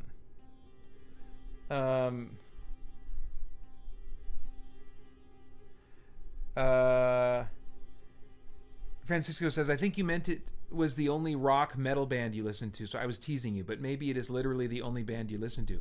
Dude, it is the only band I listen to. Not the only dark rock, whatever. I'm not interested in those other types of music. They all sound just so normal and pedestrian and not emotionally intense enough for me. I'm like, come on, let's get raw. My music tastes are really weird. I like film score and video game score that is basically produced like a film score. Red, and then I have a soft spot for Steve Green, an inspirational vocalist from back in the day who's, I guess, theoretically still making albums, but we're way past his heyday. And also when I was in high school, I really liked Barry Manilow. I mean, it was not cool to like Barry Manilow in high school, and I think I liked him all the more because I knew it wasn't cool to like him. But yeah, no other bands. There are no other bands that I listen to, and I could maybe not even name any. But that's okay. You can still make a joke about me. Let's see here. Joel says you have to build both bridges over the toxic areas and complete the Trouble with Darkspawn quest. I googled it. Okay. Both bridges over the toxic areas and complete the Trouble with this. Okay, well, I did the first bridge, so I'm going to go back to the table. Okay? I'm going to go back to the table and see if there's another quest for building a second bridge. I walked into the gas, and I coughed. And when I walked into the gas the first time and coughed, then my guy said, maybe someone at the council will have a solution to this. So that seemed to be the little hint that, like, go back to the table. I did not get such a hint this time. Nevertheless, I shall traverse once again to the table and see what happens. That's very kind of you, Francisco. He says, have you heard of the great music from this audio drama called Spirit Blade? You should check them out. Thank you. Yes, for those who don't know, Spirit Blade Productions is the kind of like the overarching, that's the small little company that I run, of which Christian Geek Central is a brand or a face of Spirit Blade Productions. But originally I formed the small company as mostly a one-man operation, although Holly does all the bookkeeping and other stuff to help out. But it was to produce audio dramas. And Francisco very often in these live streams gives me a chance to plug the fact that I have a bunch of audio dramas that you can buy at spiritblade.com. A whole feature-length audio drama trilogy. Each installment is feature-length. And originally conceived and produced and released as pseudo-musicals with songs as part of the storytelling. That's in the special edition versions. The legacy edition versions have those removed because, you know, people's tastes in music are pretty varied, and I didn't want that to be a barrier to people enjoying the story if they were going to kind of check out at the music side of things. So. I told them the offer was the best we could do. And of course they said no. But you can also get those songs separately as song bundles. It's electronic, industrial style music, which, you know, I should say that, like, although I'm not currently collecting albums, there were electronic artists that I liked from the mid-2000s. That would include, there's one album by Andy Hunter that I like, and then after that he kind of went in a different direction stylistically. Ultra Beat, a guy from Christian electronic artist from out of Sweden that was releasing stuff, or maybe it was the Netherlands, I don't know, but released English language albums that you could get in Christian bookstores back in the day when I was in college and in years after that. Eowyn is an artist that I like. The Echoing Green I liked back in the day. I'm trying to think of other electronic artists. That probably covers it.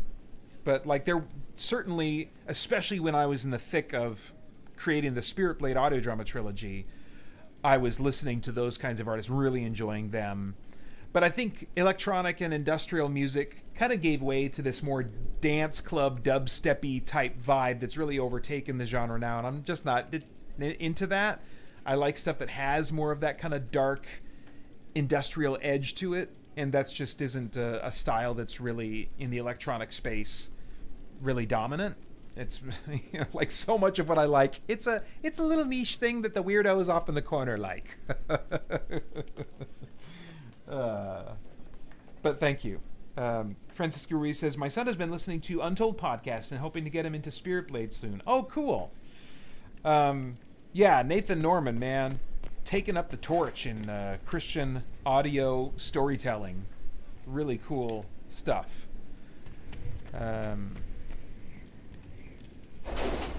My son, I don't know how old your son is, but my oldest son is 17, going to be 18 in a few months, and just suddenly, with no prompting on my part, really got into the Spirit Blade trilogy about a year and a half ago.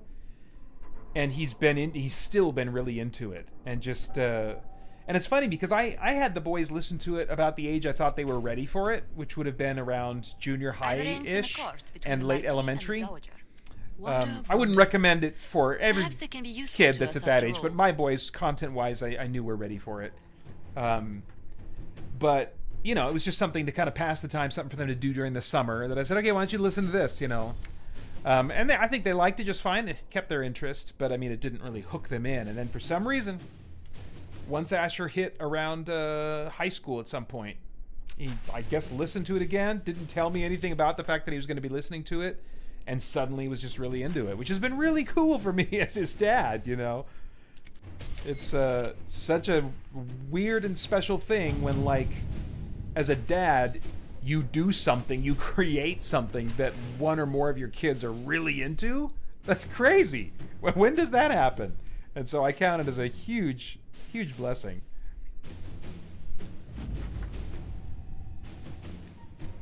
Oh, is this the thing maybe? Find the find source of darkspawn attacks.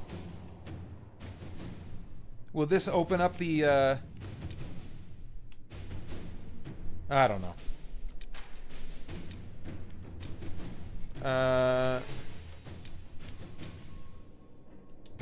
Well, these resources are available, but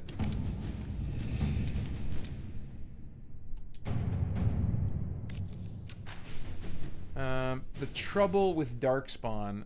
Yeah, I'm not gonna get away from my. Well, you know what? Okay, you know what? Here. I don't have to get away from the stream to do this. I do need my reading glasses.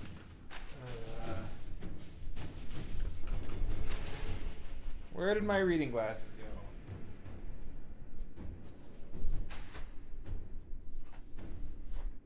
Crap!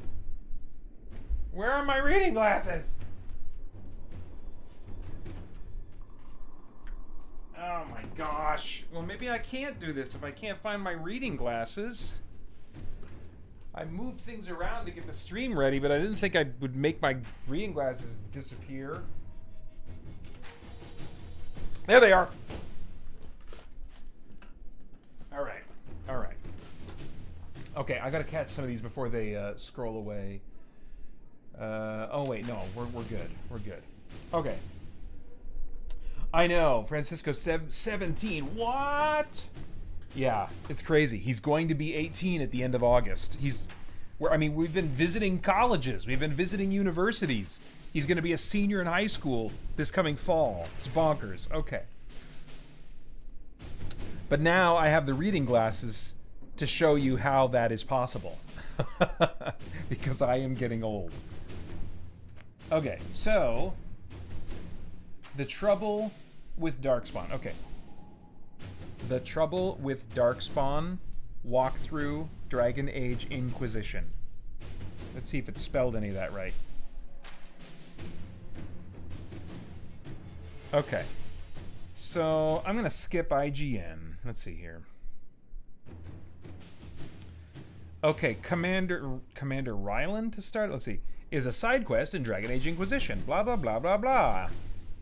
Quest is acquired by talking to Commander Ryland after claiming Griffin Wing Keep. Have I claimed that? Who is Commander Ryland? The quest will highlight a search area situated northeast of Griffin Wing Keep. Okay, so talking to Commander Ryland after claiming... Where is Griffin Wing Keep? I need to even know if I... Oh, dang it, it's an ad. Griffin... Oh! Oh, do I need to fight to... Okay, it's in the western approach, southwestern Orlais.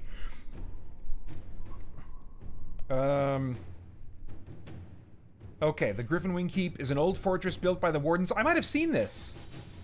I didn't see a mission to go and take it on, but okay, let's go. Let's go.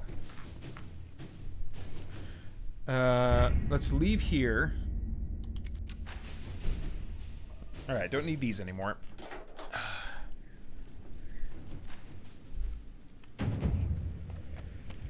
Okay.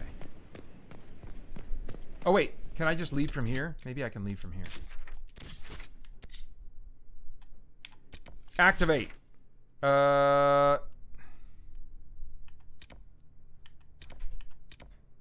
Completed operations. I think this might be Griffin Wing Keep right there. One, two, and go. All right. Okay.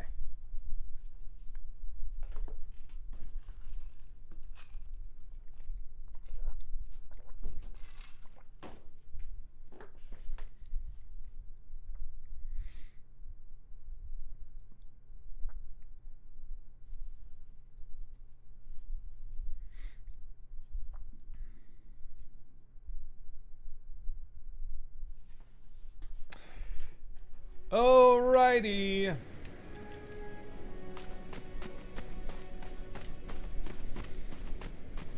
Those big statues way over in the distance there have me curious. I don't think they come to life.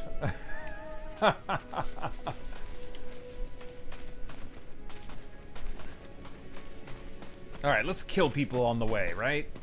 Here we go.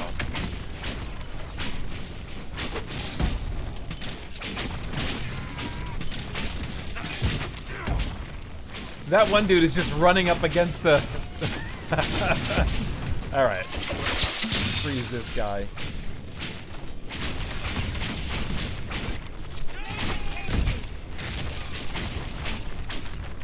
Alright, did we get him?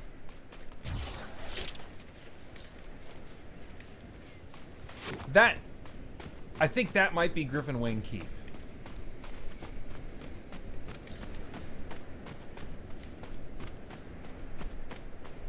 Alright, I guess that thing's going that way, so maybe we don't have to fight it.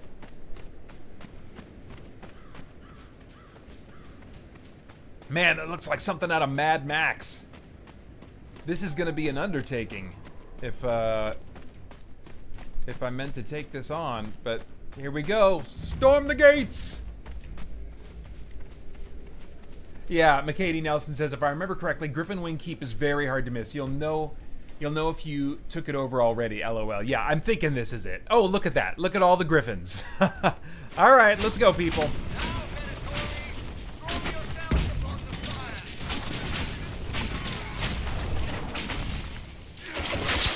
Oh! Jeez Louise. Okay, so, oops, wrong button. And let's try the right button. Activate. Okay.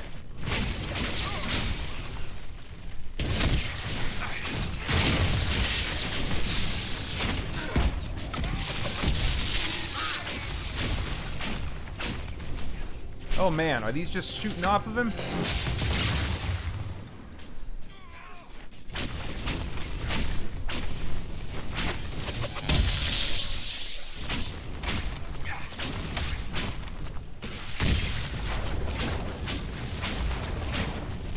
Can we get him? Shall we knock?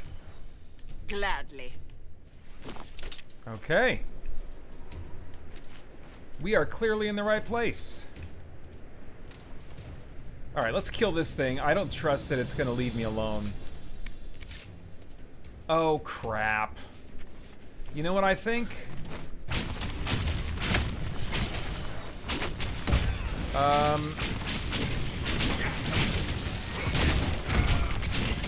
I think that this keep is gonna have a whole bunch of loot in it, and I'm probably about at capacity, dang it. Oh, I can't get into my inventory right now? Alright, how about now? Oh, geez, yeah. Well, we'll see. We'll see.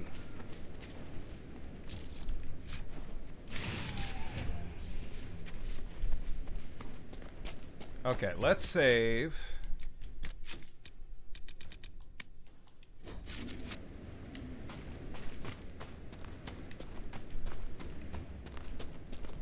Well, I guess I'm supposed to blow this thing down.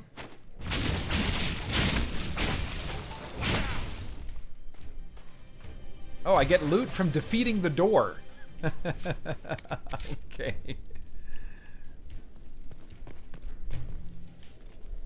Oh, here we go.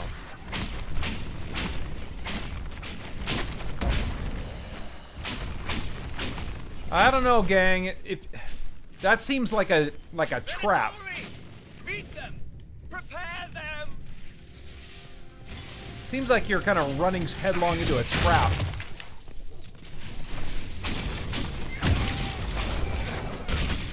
Alright, well, if we're gonna do this, let's do it, I guess.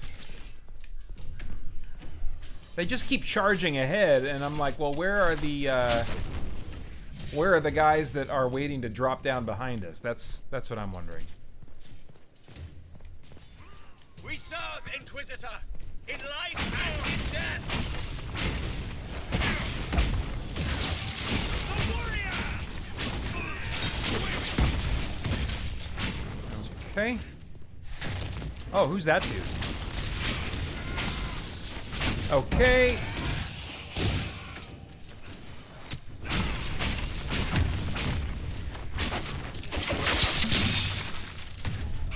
Oops, wrong button. Oh, he's almost dead.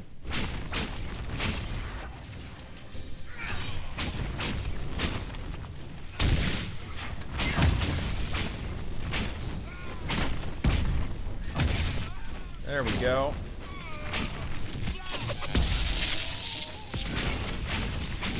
How long can they keep this up? Not long enough. Oh, there we go. Level 16 took long enough. Come on now.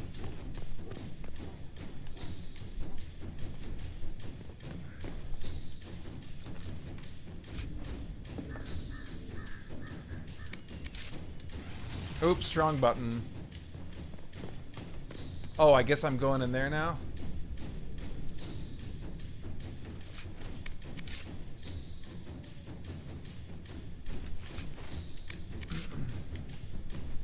I'm liking this music. It's got kind of like a Conan Sword and Sorcery vibe.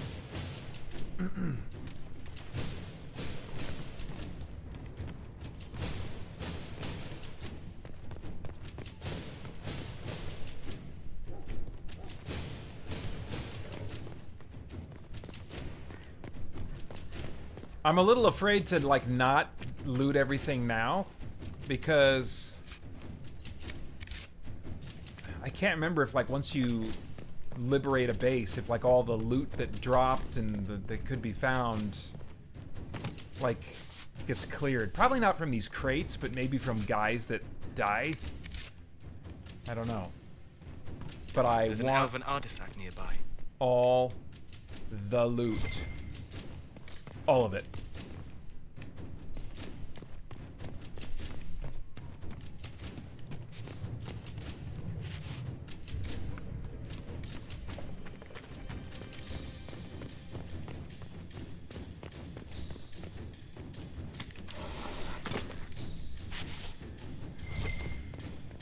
Oh.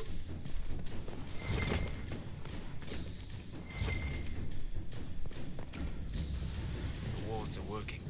It should be harder for tears to form here.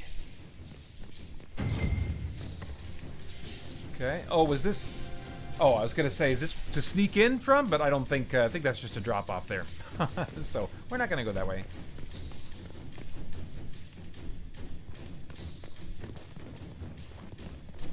Alright, let's... Alright.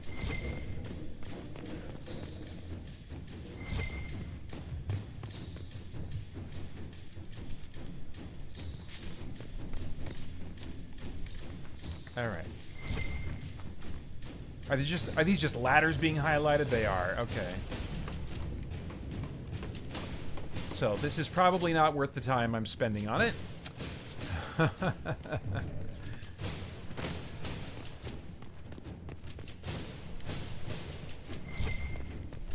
That's a ladder.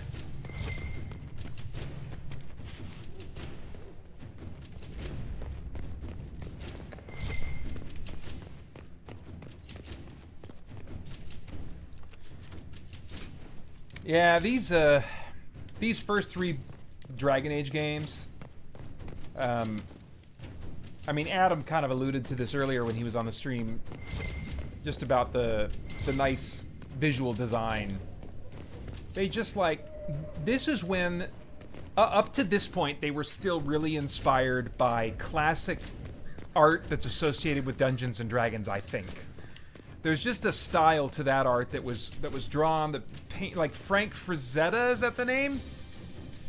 And other artists who were painting book covers for fantasy novels that had characters on them and kind of like these fantasy scenes of posing heroes and stuff like that. There was like a whole art aesthetic going on in the 80s and 90s before it became covers that were more abstract, which is what the marketplace seems dominated by now. But that the artists of that time really defined a look, and they really helped create what I think of as the D&D aesthetic. And I love that aesthetic. I don't get tired of it. Here, Inquisitor! I am ready to serve! What does that mean if he's attacking me? Good gravy. Okay.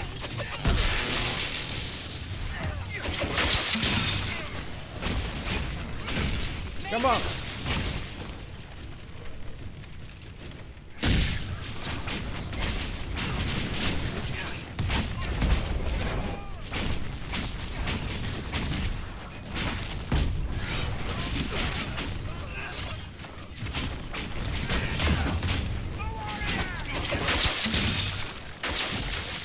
Oh geez, magic dude. Oh crap, we got some oops. Alright, we got some characters. We gotta start getting a little bit more tactical. But like his line there about being ready to serve even though he's attacking me, it reminds me, I don't know if this is his shtick, but it reminds me of this awesome Flash villain called Zoom, who was, if you're familiar with the Barry Allen Flash, there was like Reverse Flash, who was just kind of like a evil counterpart to Barry Allen that could run super speed and do all the super speed stuff. But he's evil. Zoom was that. His powers worked a bit differently. They were a little bit more, I think, related to time manipulation. But the net result was still super speed stuff. But like his motivation was so creepy and cool because he started out as a friend of Wally's. And then, like, a horrible accident happened. He was brutally victimized by, like, a villain, I think. Kind of a 2-bit villain, not a memorable villain. But he was paralyzed. And when he gained his super speed powers, his paralysis went away at the same time. And his motivation was to put Wally West through the most horrendous crucible of life-shattering tragedy that he could manufacture for him.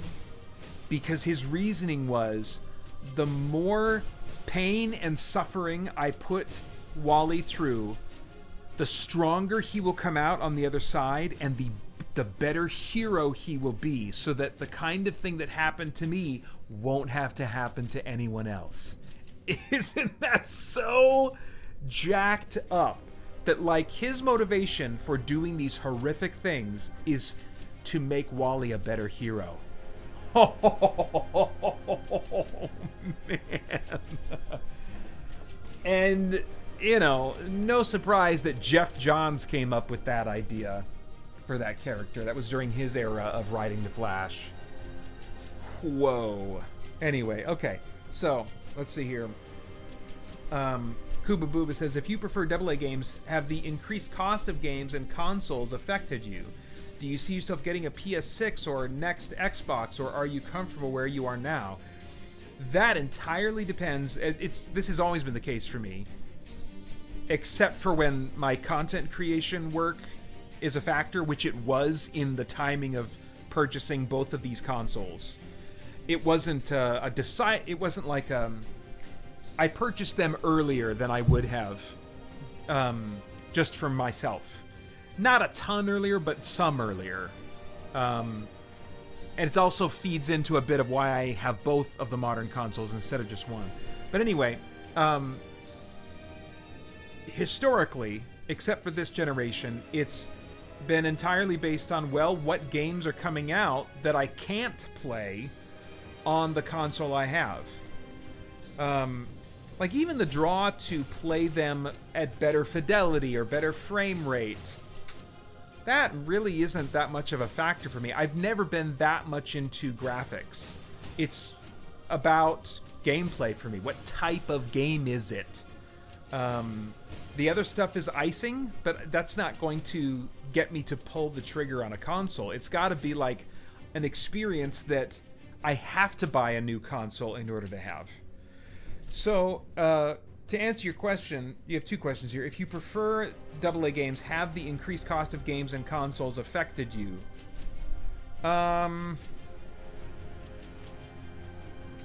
Not the increased cost of games yet, really, because that is happening more on the AAA game front. If anything, there's a couple games that I expected would be like a full-priced game. Like, for example, Oblivion Remastered. That was priced at, I believe, $50?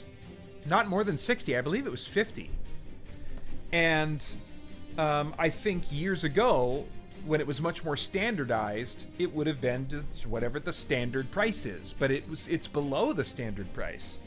And so remasters, AA games, stuff like that, they have played around in a lower price point than where AAA games are feeling like they have to go. So in some ways, like, the shake-up in costs, I think maybe has benefited some of my purchase choices. What's benefited my purchase choices more than anything is that I usually wait for sales. I may try to get access to games when they release or about when they release for review purposes, but that's usually through Game Pass or GameFly, a temporary measure. Or if it's something that, like, I really think I'm probably going to enjoy. But, yeah. So I don't think so. I don't think it's really...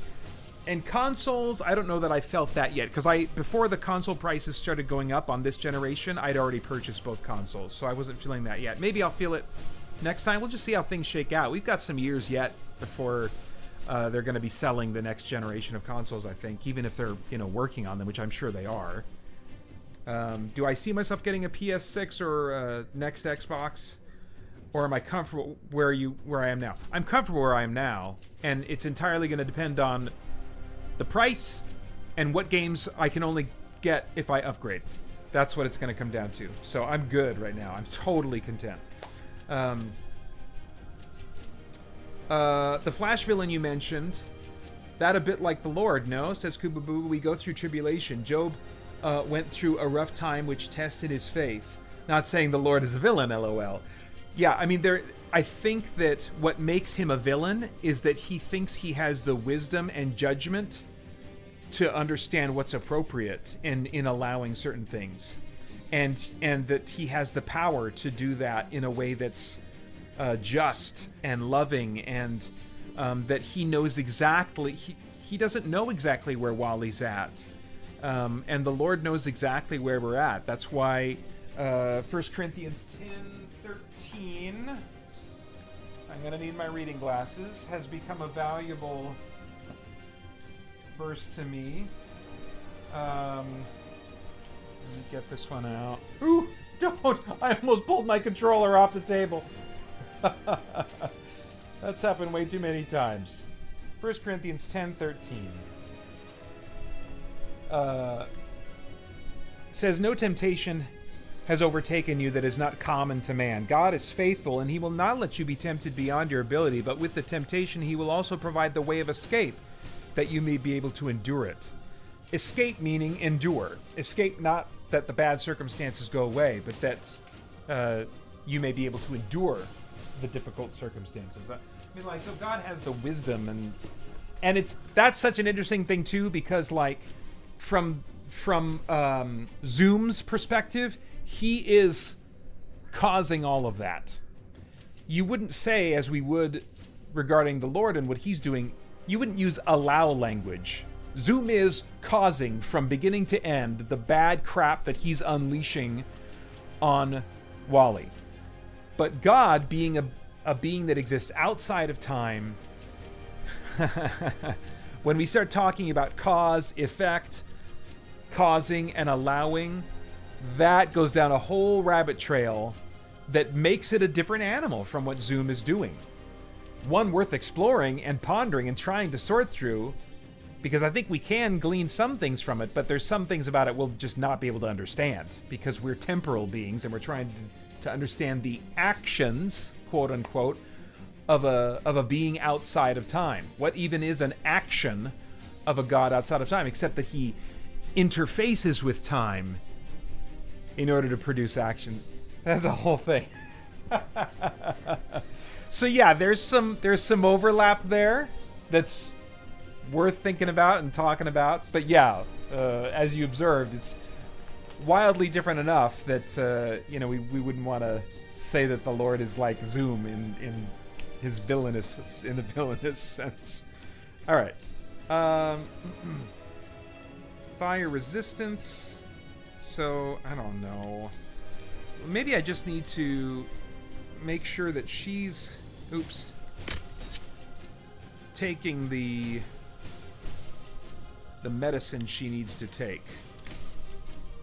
I think that's the main thing I wanted to accomplish there. All right.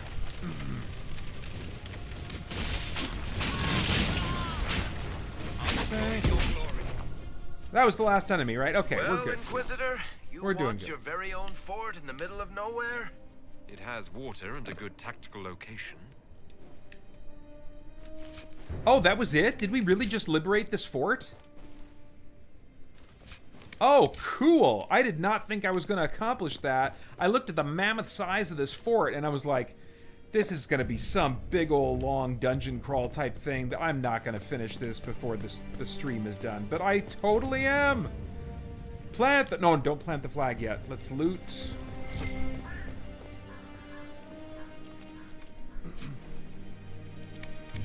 Kuba says, if the Lord tests us based on our own limits, what's that based on? Because Job lost a lot when he was tested. Does the scale of the test equal the scale of one's faith? Oh, man. I don't know. That's a great question. I'd have to ponder that for a while. I'd have to try and look through some scriptural examples of suffering. That takes a lot more thought and care than I would be able to invest now. But that's such an interesting question.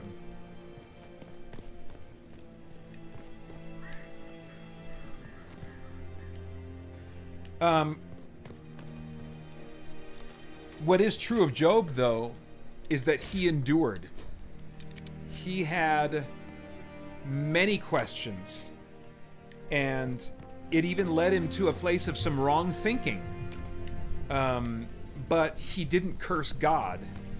It's so funny you mention this because our church is doing read through the Bible in a year endeavor right now, and we are right in the middle of Job this week.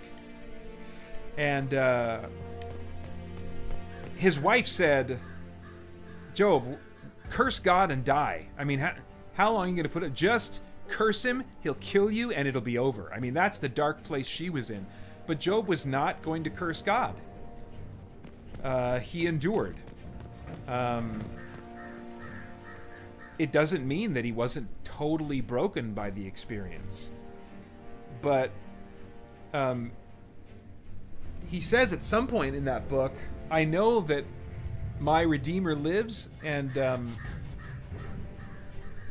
in my flesh will I see God. These are lines from Handel's Messiah too, because I'm hearing the King James in my head. In my flesh will I see God. Job had some concept of resurrection, it seems, and his hope was in the future promises of God to make the wrong things right. You know, so there was a sense in which Job endured, and he wished he wasn't born, and he cursed the day he was born. But at the same time, he also had this sense of hope. Those things, whether that was him going back and forth between different thoughts and feelings and emotions, or somehow holding both in tension, I don't know. But yeah, there's a lot there, and in the Psalms about what it looks like to suffer and to endure in the way that God wants us to. Yeah. Wow, what a great topic. And I wish I had more bandwidth for it, but I got to start wrapping things up.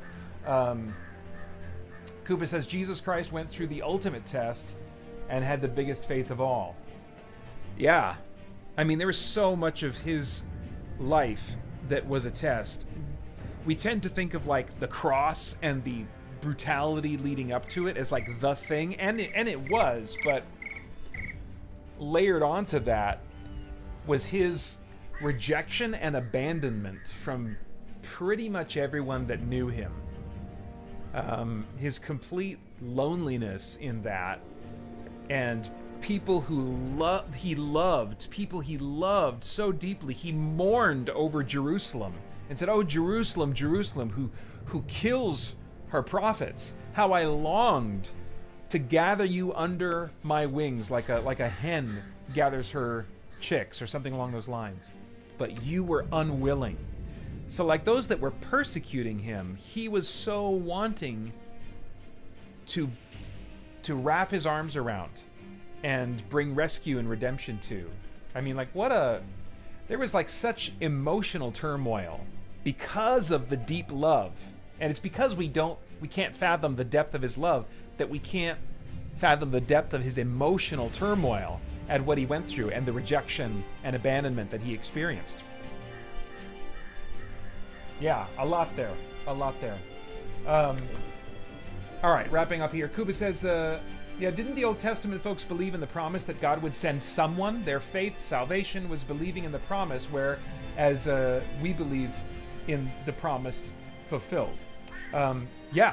Yeah, they believed in someone. At some point, I think they realized that someone it was Messiah, the anointed one, the God's chosen one from the line of David. I mean, more and more details were added over time about who this someone would be, but it goes all the way back to Genesis, when it was said that the seed of woman would bruise the serpent's head. And the serpent would merely strike his heel, but this person would utterly defeat the serpent and what he was up to. Kuba says, yeah, Jesus sweat blood. That's next level stress. Yeah, you're right. Doctors have commented on that. He prayed for the cup to be taken from him, but he did it for us. Profound. Yeah. So much more that could be said.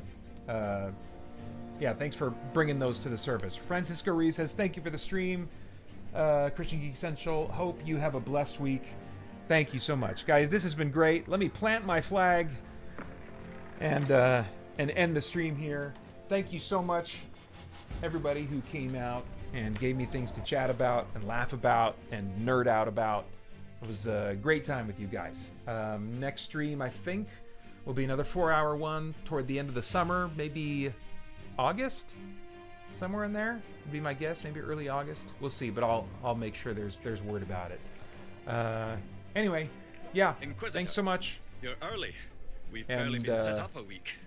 I have a patrol out at the moment. What's happening? Some of the men cited dark. Shut it! I'm I done! have reports that bandits have taken up squatting in the All right. fortress. Have a good night. See you guys. We're reasonably well entrenched here, but the keep's water supply has been problematic. It's causing delays. I'll prepare the troops for inspection at once.